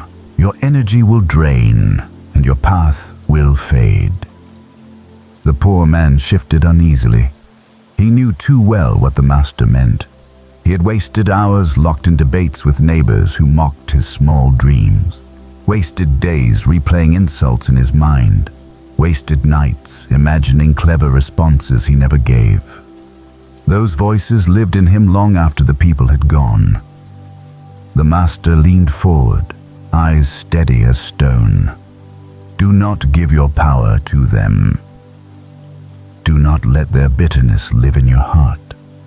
Energy is life, and you must guard it like treasure. Every minute spent in anger is a minute stolen from building your dream. Every word wasted in argument is a brick removed from your foundation. Ask yourself, do you want to build your life, or do you want to spend it answering shadows? The poor man clenched his fists, ashamed. He had given away so much energy, chasing the approval of those who would never give it. The master's tone softened. You must learn the art of selective silence. Walk away from arguments that do not serve you. Let others keep their opinions. Let them talk. You will be busy moving forward. Remember, the eagle does not waste time fighting with crows. It rises higher until the crows fall away on their own. The poor man's breath caught, the image striking him with clarity. To rise instead of argue, what a different life that would be. Now pause for a moment yourself. Think of someone whose negativity has drained your spirit recently. Imagine choosing silence instead of argument, distance instead of engagement. Picture the energy you would reclaim, the focus you would restore. If you wish, share in the comments how you plan to protect your energy from negativity this week. Your commitment may remind someone else to step free from the same trap. The master let the silence breathe again, then added, "Negativity is contagious, but so is positivity." When you protect your energy, when you stay steady in your purpose, you not only shield yourself, you also become an example to others. They will see that your silence is not weakness, but wisdom. The poor man nodded, his shoulders loosening as though a burden had begun to lift. He realized that he did not have to fight every battle, answer every insult, or prove his worth to anyone. His worth was in his path, not their opinion. The master leaned back, his eyes reflecting calm certainty. But there is another danger still greater than the voices of others. It is the danger within yourself. Many abandon their dreams not because others stopped them, but because they lost their own focus. They became distracted by what looked easier or tempted by what seemed quicker. That is why the next rule is about fixing your mind firmly on your goal and refusing to drift. The poor man drew in a deep breath. He could feel this lesson reaching into his very core, for he had lost his way many times, distracted by what seemed brighter or simpler.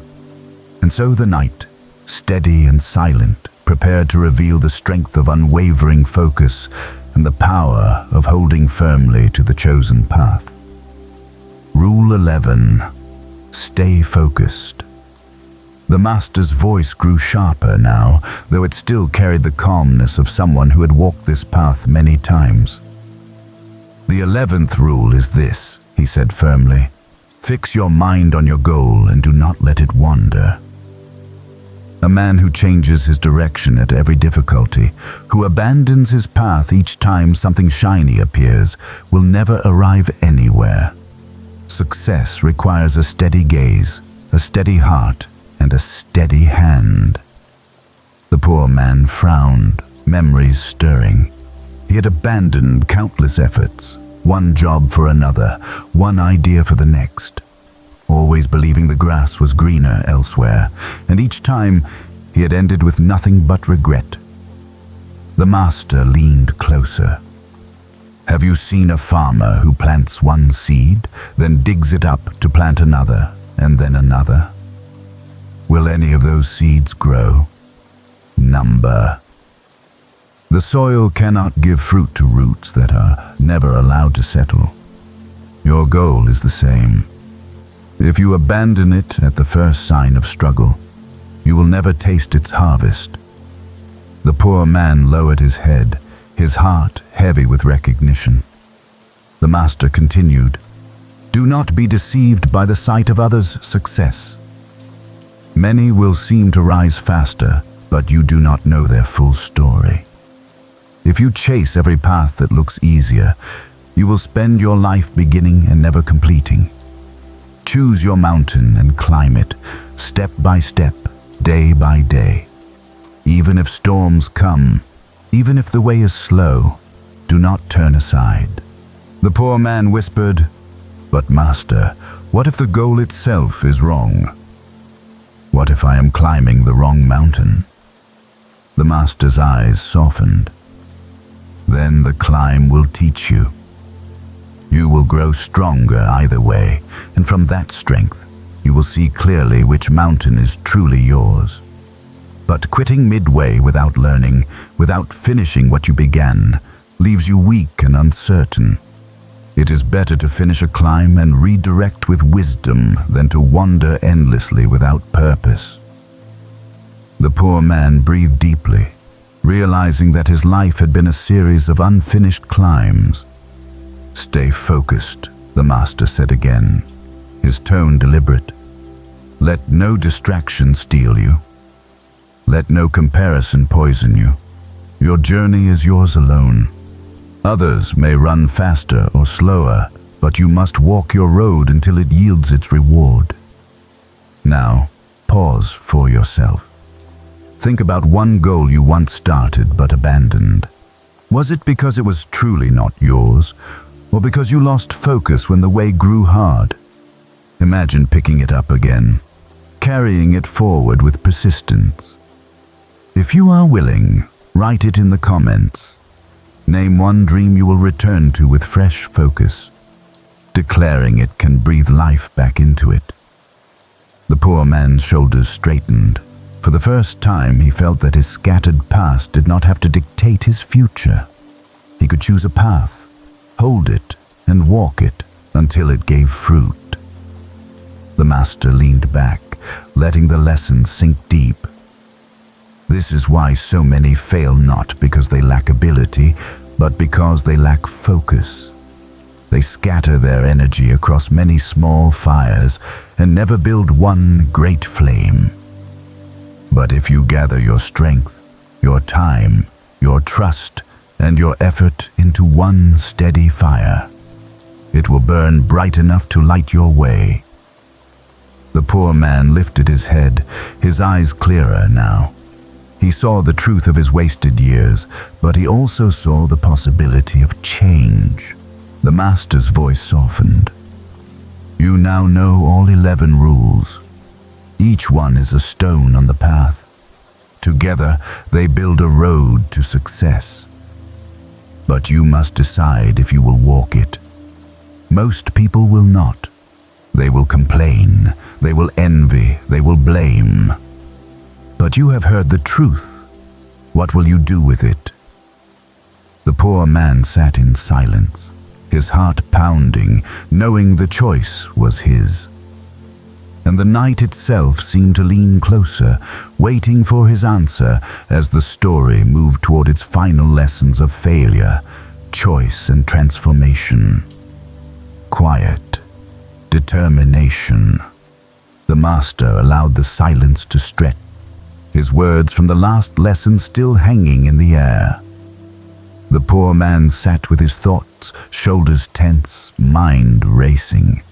He could almost hear the echoes of his own past, the many times he had started something only to abandon it when doubt or distraction came knocking.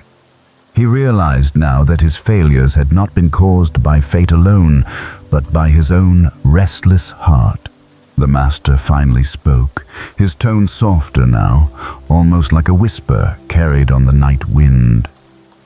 Determination does not shout. It does not wave flags or seek applause. It is quiet.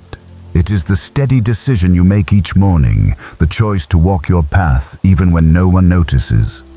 True determination is silence in action. The poor man looked up, confusion crossing his face. But master, isn't determination about strength? About pushing with all your might, about fighting with all your will? The master shook his head slowly. Strength is useful, yes, but noise and force burn quickly. Quiet determination endures. Think of a river. It does not roar with anger at the mountain. It flows, steady and patient, until the mountain itself yields. That is the nature of true focus, gentle but unstoppable. The poor man felt those words stir something deep inside him. He had always believed he needed dramatic effort, bursts of passion, loud declarations. But he had seen how quickly those flames burned out. Perhaps what he needed was not more noise, but more steadiness. The master leaned closer. Do not confuse determination with desperation. Desperation rushes, it grasps, it clings. Determination walks. One step, then another, then another. Even when it feels like nothing is changing, each step is progress. Quiet persistence is louder than 1,000 promises. The poor man nodded slowly, understanding now why he had failed so often. He had chased quick results, shouted his intentions, but abandoned them when no one cheered. He had mistaken noise for progress. The master's eyes softened. Sit quietly each day, even if only for a few minutes. Remember your goal, picture it, then rise and take the next step, without fuss, without complaint. If you do this daily, your path will unfold. The world may not notice in the beginning, but one day it will look back and wonder how you came so far. The poor man closed his eyes for a moment, imagining himself rising each morning with steady resolve. A peace settled over him, fragile but real. Now, take a moment yourself. Think of one place in your life where you have relied on bursts of energy but lost consistency. What if instead you gave it steady effort, day after day, without worrying about applause? Write it down, and if you wish, share it in the comments. Quiet determination is not dramatic, but it is the force that changes lives. The master let his words sink deep, then added softly, when you learn to hold your focus quietly, you no longer need to prove yourself to others. Your actions will speak. Your results will tell the story. The noise of the world will fade, and only your steady progress will remain. The poor man breathed deeply, feeling the first taste of calm determination settle in his bones. He realized this was something he could begin even now, tonight, without waiting for permission. The master gave a faint nod of approval, then leaned back, his eyes searching the man's face. But you must also understand why so many fail. Even with all these rules, most people will not walk the path. They will blame, they will envy, they will surrender. To see their mistakes is to guard against your own. That is the lesson waiting next. The poor man opened his eyes, a flicker of curiosity rising again, and the night, silent and watchful, prepared to reveal the truth about why so many fall short and how one choice can change everything. Why people fail. The master's face grew solemn, and his voice carried the weight of countless untold stories. You have now heard the rules of success, he said slowly. But you must understand why most people fail, even when they know the path. Knowledge alone is not enough. Failure is rarely because of weakness in the body. It comes from weakness in the mind and the spirit. The poor man leaned forward, his heart pounding with a mix of fear and curiosity. He had failed so many times before. Perhaps he was about to hear the reasons that had haunted his own journey. The master's tone was deliberate, each word like a stone placed carefully on the path. People fail because they are lazy. They fail because they wait for the perfect moment instead of moving with the imperfect one. They fail because they blame their parents, their fate, their circumstances, but never take responsibility for their own choices. They fail because they chase comfort and avoid hardship, not realizing that hardship is the very forge of strength. The poor man's chest tightened. Every word felt like a mirror held up to him. He had blamed fate, blamed his poverty, blamed chance, but he had rarely looked inward. The master continued, Failure also comes from distraction. Many set a goal, but when they see another man succeed at something else, they abandon their own path to chase his. They scatter their focus, and so they gather no reward. Others let criticism consume them until they no longer walk their road. Still others believe success should come quickly, and when it does not, they quit. The poor man swallowed hard. He had done each of these things, started and abandoned, compared himself to others, quit when the way grew difficult. The master leaned closer, his eyes sharp.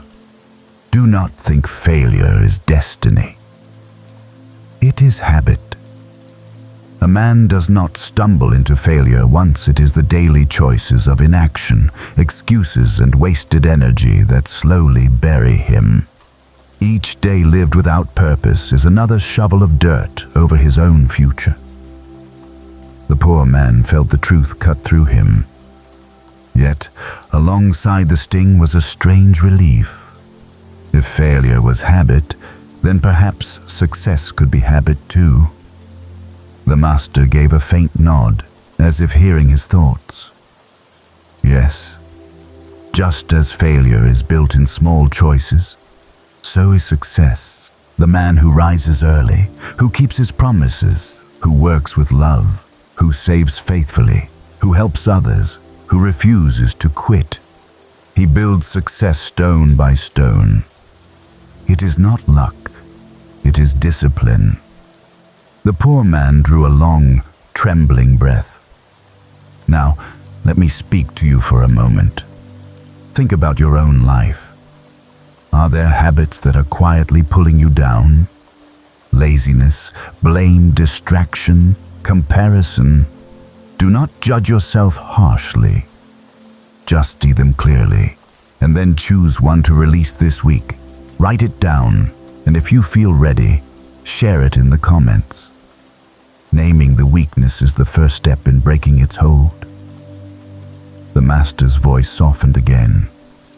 Do not fear failure. Fear only refusing to learn from it. A man who fails and reflects grows stronger. A man who fails and blames grows weaker. This is the difference between those who remain in the dust and those who rise from it. The poor man lifted his head slowly, a spark of courage lighting in his eyes. He realized that even his failures could be seeds if he chose to use them. The master leaned back, his face calm but unyielding. And so you see, failure is not fate. It is choice, and choice is power. That is why the next lesson is about the power of choice itself, the simple, quiet decision that separates those who rise from those who stay behind. The poor man's curiosity deepened, as though the night itself was urging him toward this next truth. And the world around them seemed to hush, ready for the master to reveal how a single decision could reshape destiny. The power of choice. The master's voice took on a quiet intensity, each word carved with deliberate care. You must understand this truth, he said. Success and failure are not written in the stars. They are written in the choices you make each day.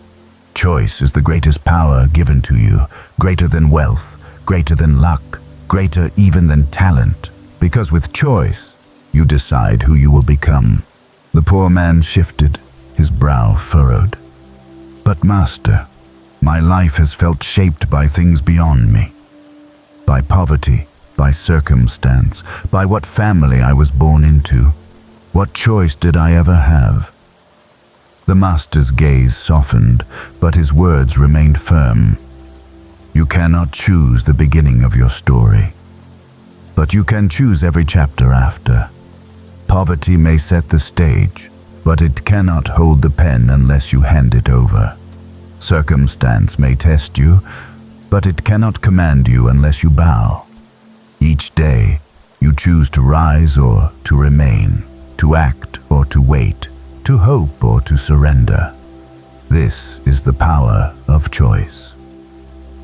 The poor man's heart tightened, his mind flicking back through his past. How many times had he chosen sleep over action? How many times had he chosen excuses over effort? It was painful to admit, but deep down he knew the master spoke the truth. The master leaned closer. Do not misunderstand me. Life is not always easy. The road is not always smooth. But even then, choice remains. A man cannot control the wind, but he can adjust his sails. A man cannot stop the rain, but he can choose whether to build shelter or sit shivering. This is what separates those who rise from those who remain. The poor man whispered, almost to himself, so every small choice matters. Yes, the master said with conviction, do not despise small choices. They are the bricks of destiny. Each time you choose discipline over laziness, courage over fear, focus over distraction, you build the house of success. Each time you choose excuses, you tear it down. What kind of house will you build? The poor man closed his eyes for a moment, the weight of the question pressing into him. Now pause with me. Think about the last important choice you made. Was it one that built you or one that weakened you? Imagine if, starting tomorrow, you committed to making even one stronger choice each day. One choice to save instead of spend. One choice to persist instead of quit. One choice to rise early instead of waste the morning. Write down the choice that comes to your mind. And if you wish, share it in the comments. You may find that your single decision inspires someone else to choose differently too. The master's voice lowered, carrying the weight of finality. Choice is freedom. But it is also responsibility. You cannot blame fate for the decisions you make. You cannot blame luck for the choices you avoid. In the end, your life is the sum of the choices you defended, not the excuses you created. The poor man opened his eyes, and though his body was weary, his spirit felt lighter. For the first time, he understood that his life was not only happening to him. He was not merely a victim of chance, he was the author, the one holding the pen. The master gave a gentle nod, as though confirming what had already taken root. And when a man embraces this truth, he no longer wanders. He sees clearly that each step is his own to take. And with that, gratitude begins to grow, for he realizes he is no longer powerless. The poor man looked at the master with quiet awe. The master leaned back, his voice easing into a softer rhythm. And so we come to the part where the seeker recognizes the gift he has been given. The gift of wisdom, the gift of guidance, and most of all, the gift of responsibility. The next lesson is not just about rules, it is about gratitude. For the man who receives wisdom without thanks soon forgets it, but the one who receives with gratitude carries it for life. The poor man's heart stirred with recognition. He knew his next words to the master would not be questions, but thanks. And the night, hushed and waiting, prepared for the seeker's gratitude to flow like water from a long dry well. The seeker's gratitude. The poor man sat in silence, his chest heavy yet light at the same time. Heavy with the weight of all the truths he had heard. Light with the realization that he could finally carry them. For the first time in his life, he felt as though he had been given tools, not just sympathy. He looked at the master, eyes glistening in the dim light. I came to you with empty hands, he whispered, but I leave with a treasure I could never have imagined. How can I thank you for what you have given me? The master gave a small smile, his face calm as still water. Gratitude is not in words, he said gently. Gratitude is in living the truth you have received. Speak less, do more. Show thanks by carrying these lessons into the world, by planting them in your life, by letting others see their fruit. The poor man bowed his head, his voice trembling. Then I will try. I will wake with purpose. I will trust myself when fear comes. I will work with love, live with discipline, save with care. I will rise after each fall, create from my struggles, give more than asked, help when I can, protect my presence, ignore the critics, and hold my focus. I will make choices that honor the life I've been given. I will not waste what you have shared. The master nodded slowly, as though these words were not for him, but for the man himself. For a moment, neither spoke. The air carried only the quiet sounds of the night, the whisper of leaves, the distant call of an owl. Then the master said softly, "If you live these truths, your gratitude will be clear. Not only to me, but to yourself. For the greatest thanks is to become the man you were meant to be." The poor man lifted his head again, and though his clothes were still worn and his hands still rough, something had shifted in his expression. His eyes carried a new fire, quiet but steady, like the glow of embers that refused to fade. "Now, let me pause with you for a moment. Think of a time when someone gave you wisdom, madness, or help that changed you. Did you thank them with words alone, or with the way you lived afterward? Gratitude that ends in words fades quickly. Gratitude that shows in action becomes eternal. Reflect on it, and if you wish, share in the comments how you plan to turn gratitude into action in your own life."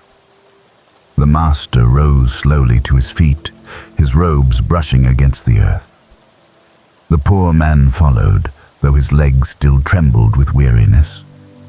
He looked at the master once more, and instead of another question, he placed his palms together and bowed deeply. The gesture was simple, but his heart poured into it.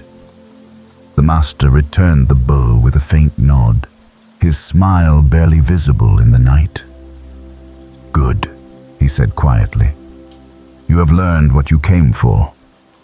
Now go and live it." The poor man turned to leave, his steps slow but steady. Every stride carried more certainty than the one before. He no longer walked like someone drifting in darkness. He walked like someone carrying a light. The master stood beneath the tree, watching him go. His face revealed no pride, no attachment, only the calm joy of a teacher who had passed on what was needed. And so the seeker departed with gratitude in his heart, carrying the lessons as his new compass.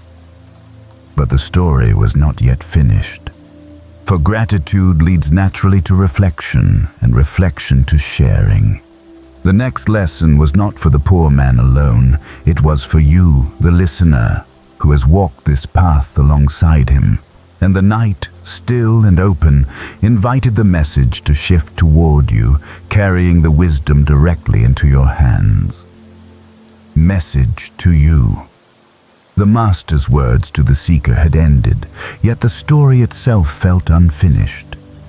It was as though the quiet of the night had turned its gaze toward you, the listener, as if inviting you to step into the circle where the poor man once sat.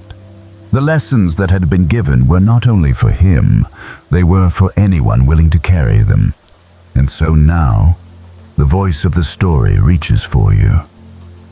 You have walked alongside the seeker through every step of this journey. You have heard about choosing a goal, trusting yourself, facing fear, loving your work, embracing discipline, saving wisely, thinking like a leader, persisting through failure, creating from hardship, giving more than expected, helping others, and shaping a presence that attracts rather than repels. You have been shown the power of ignoring critics, the importance of focus, and the responsibility of choice. These truths are no longer distant, They are here, waiting for you to claim them. The question now is simple. What will you do with them? The poor man left the master with gratitude, but gratitude alone did not change his life.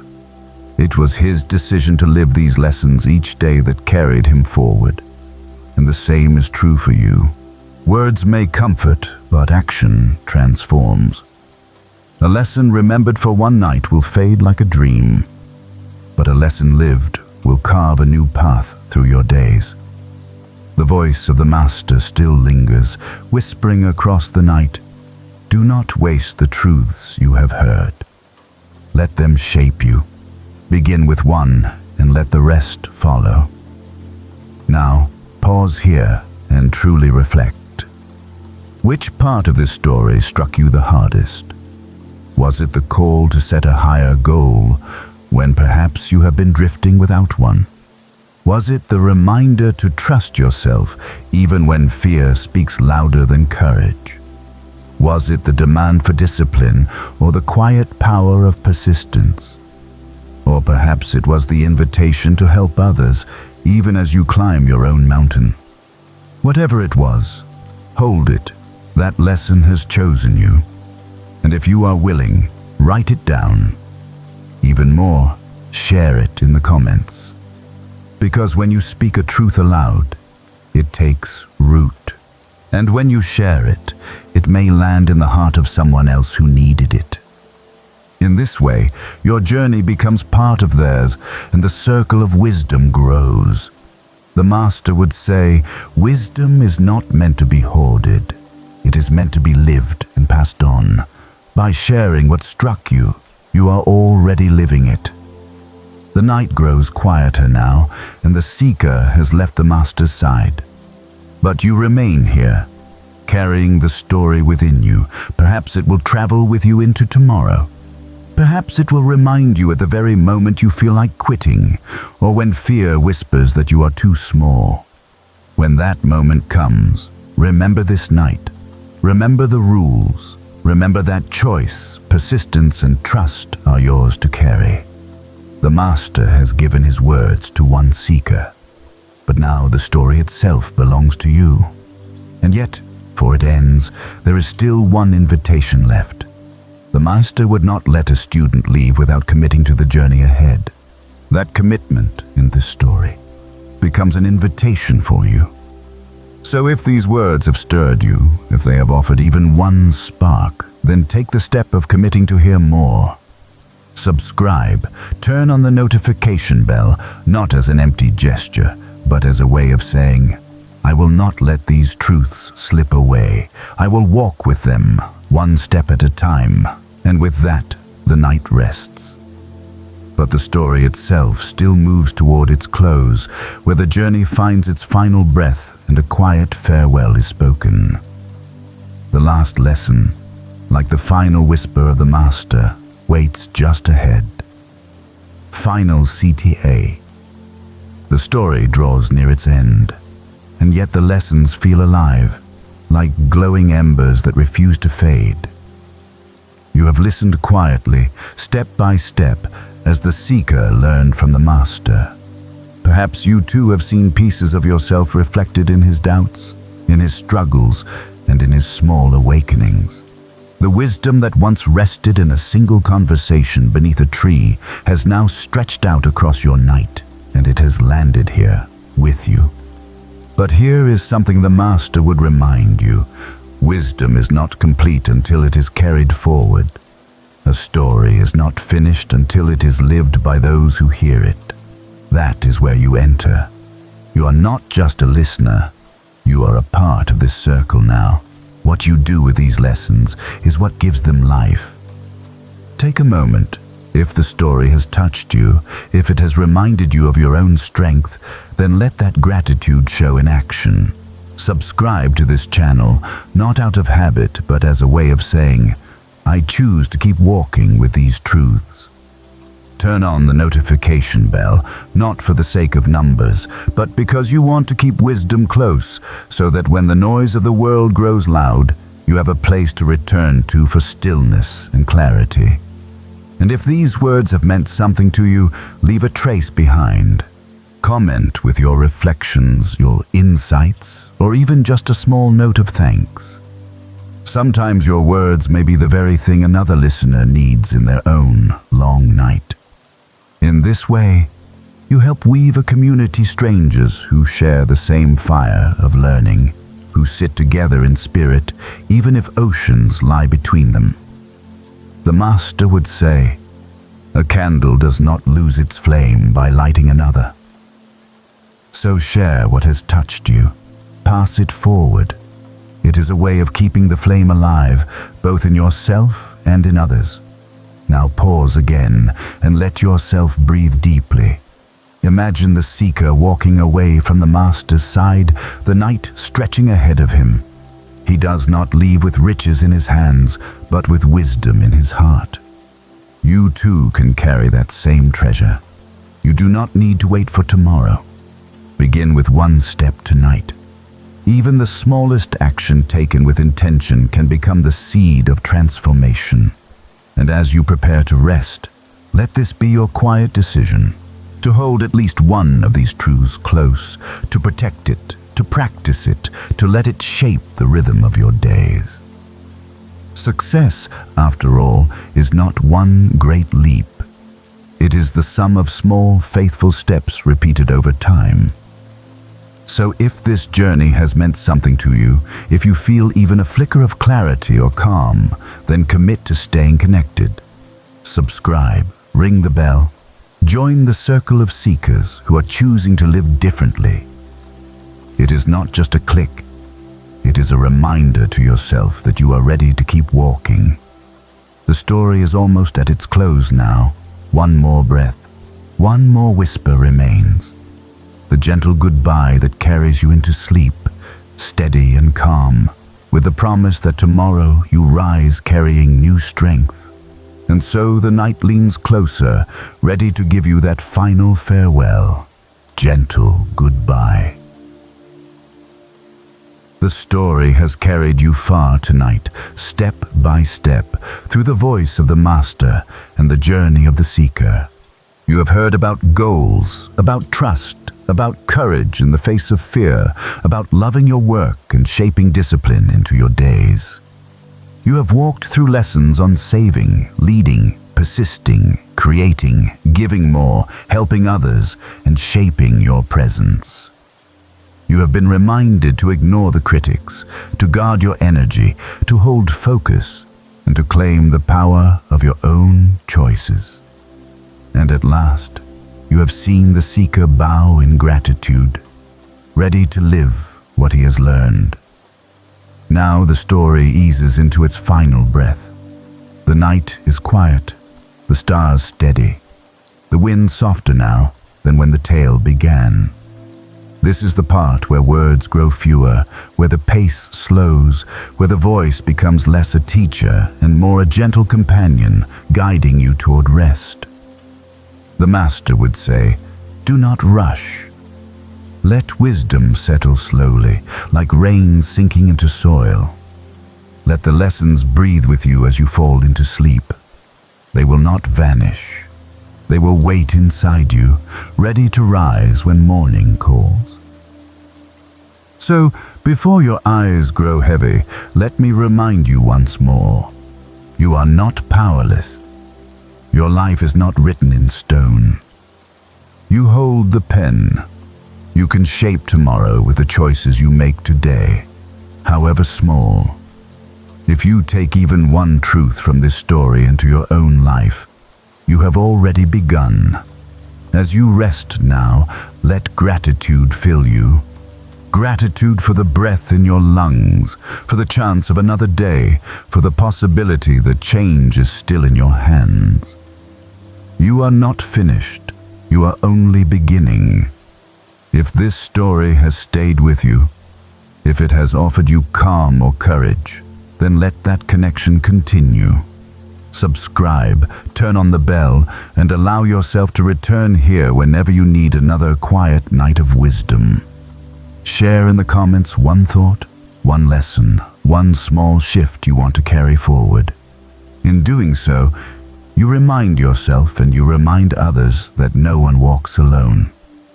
And now, dim the lights fully. Let your body sink into stillness. Let your thoughts drift like leaves on a slow river. There is no need to hold on tightly anymore. You are safe here. You are enough here. The seeker has walked away into the night, but his story does not end. It lingers in you, in your heart, ready to grow quietly while you rest. The Master's voice has faded, yet its echo remains, a steady hum in your spirit, telling you that you too can rise, you too can build, you too can walk the path. Tomorrow will come, and with it, new choices. But tonight, there is only rest. Let the lessons fade into the background like a soft lullaby. Let the weight slip from your shoulders. Let your breath deepen, and if another story waits for you, it will find you in the next night's gathering. Perhaps it will be about patience, or about peace, or about the art of letting go. For now, you need only close your eyes and drift gently into sleep. End of script. Sweet dreams.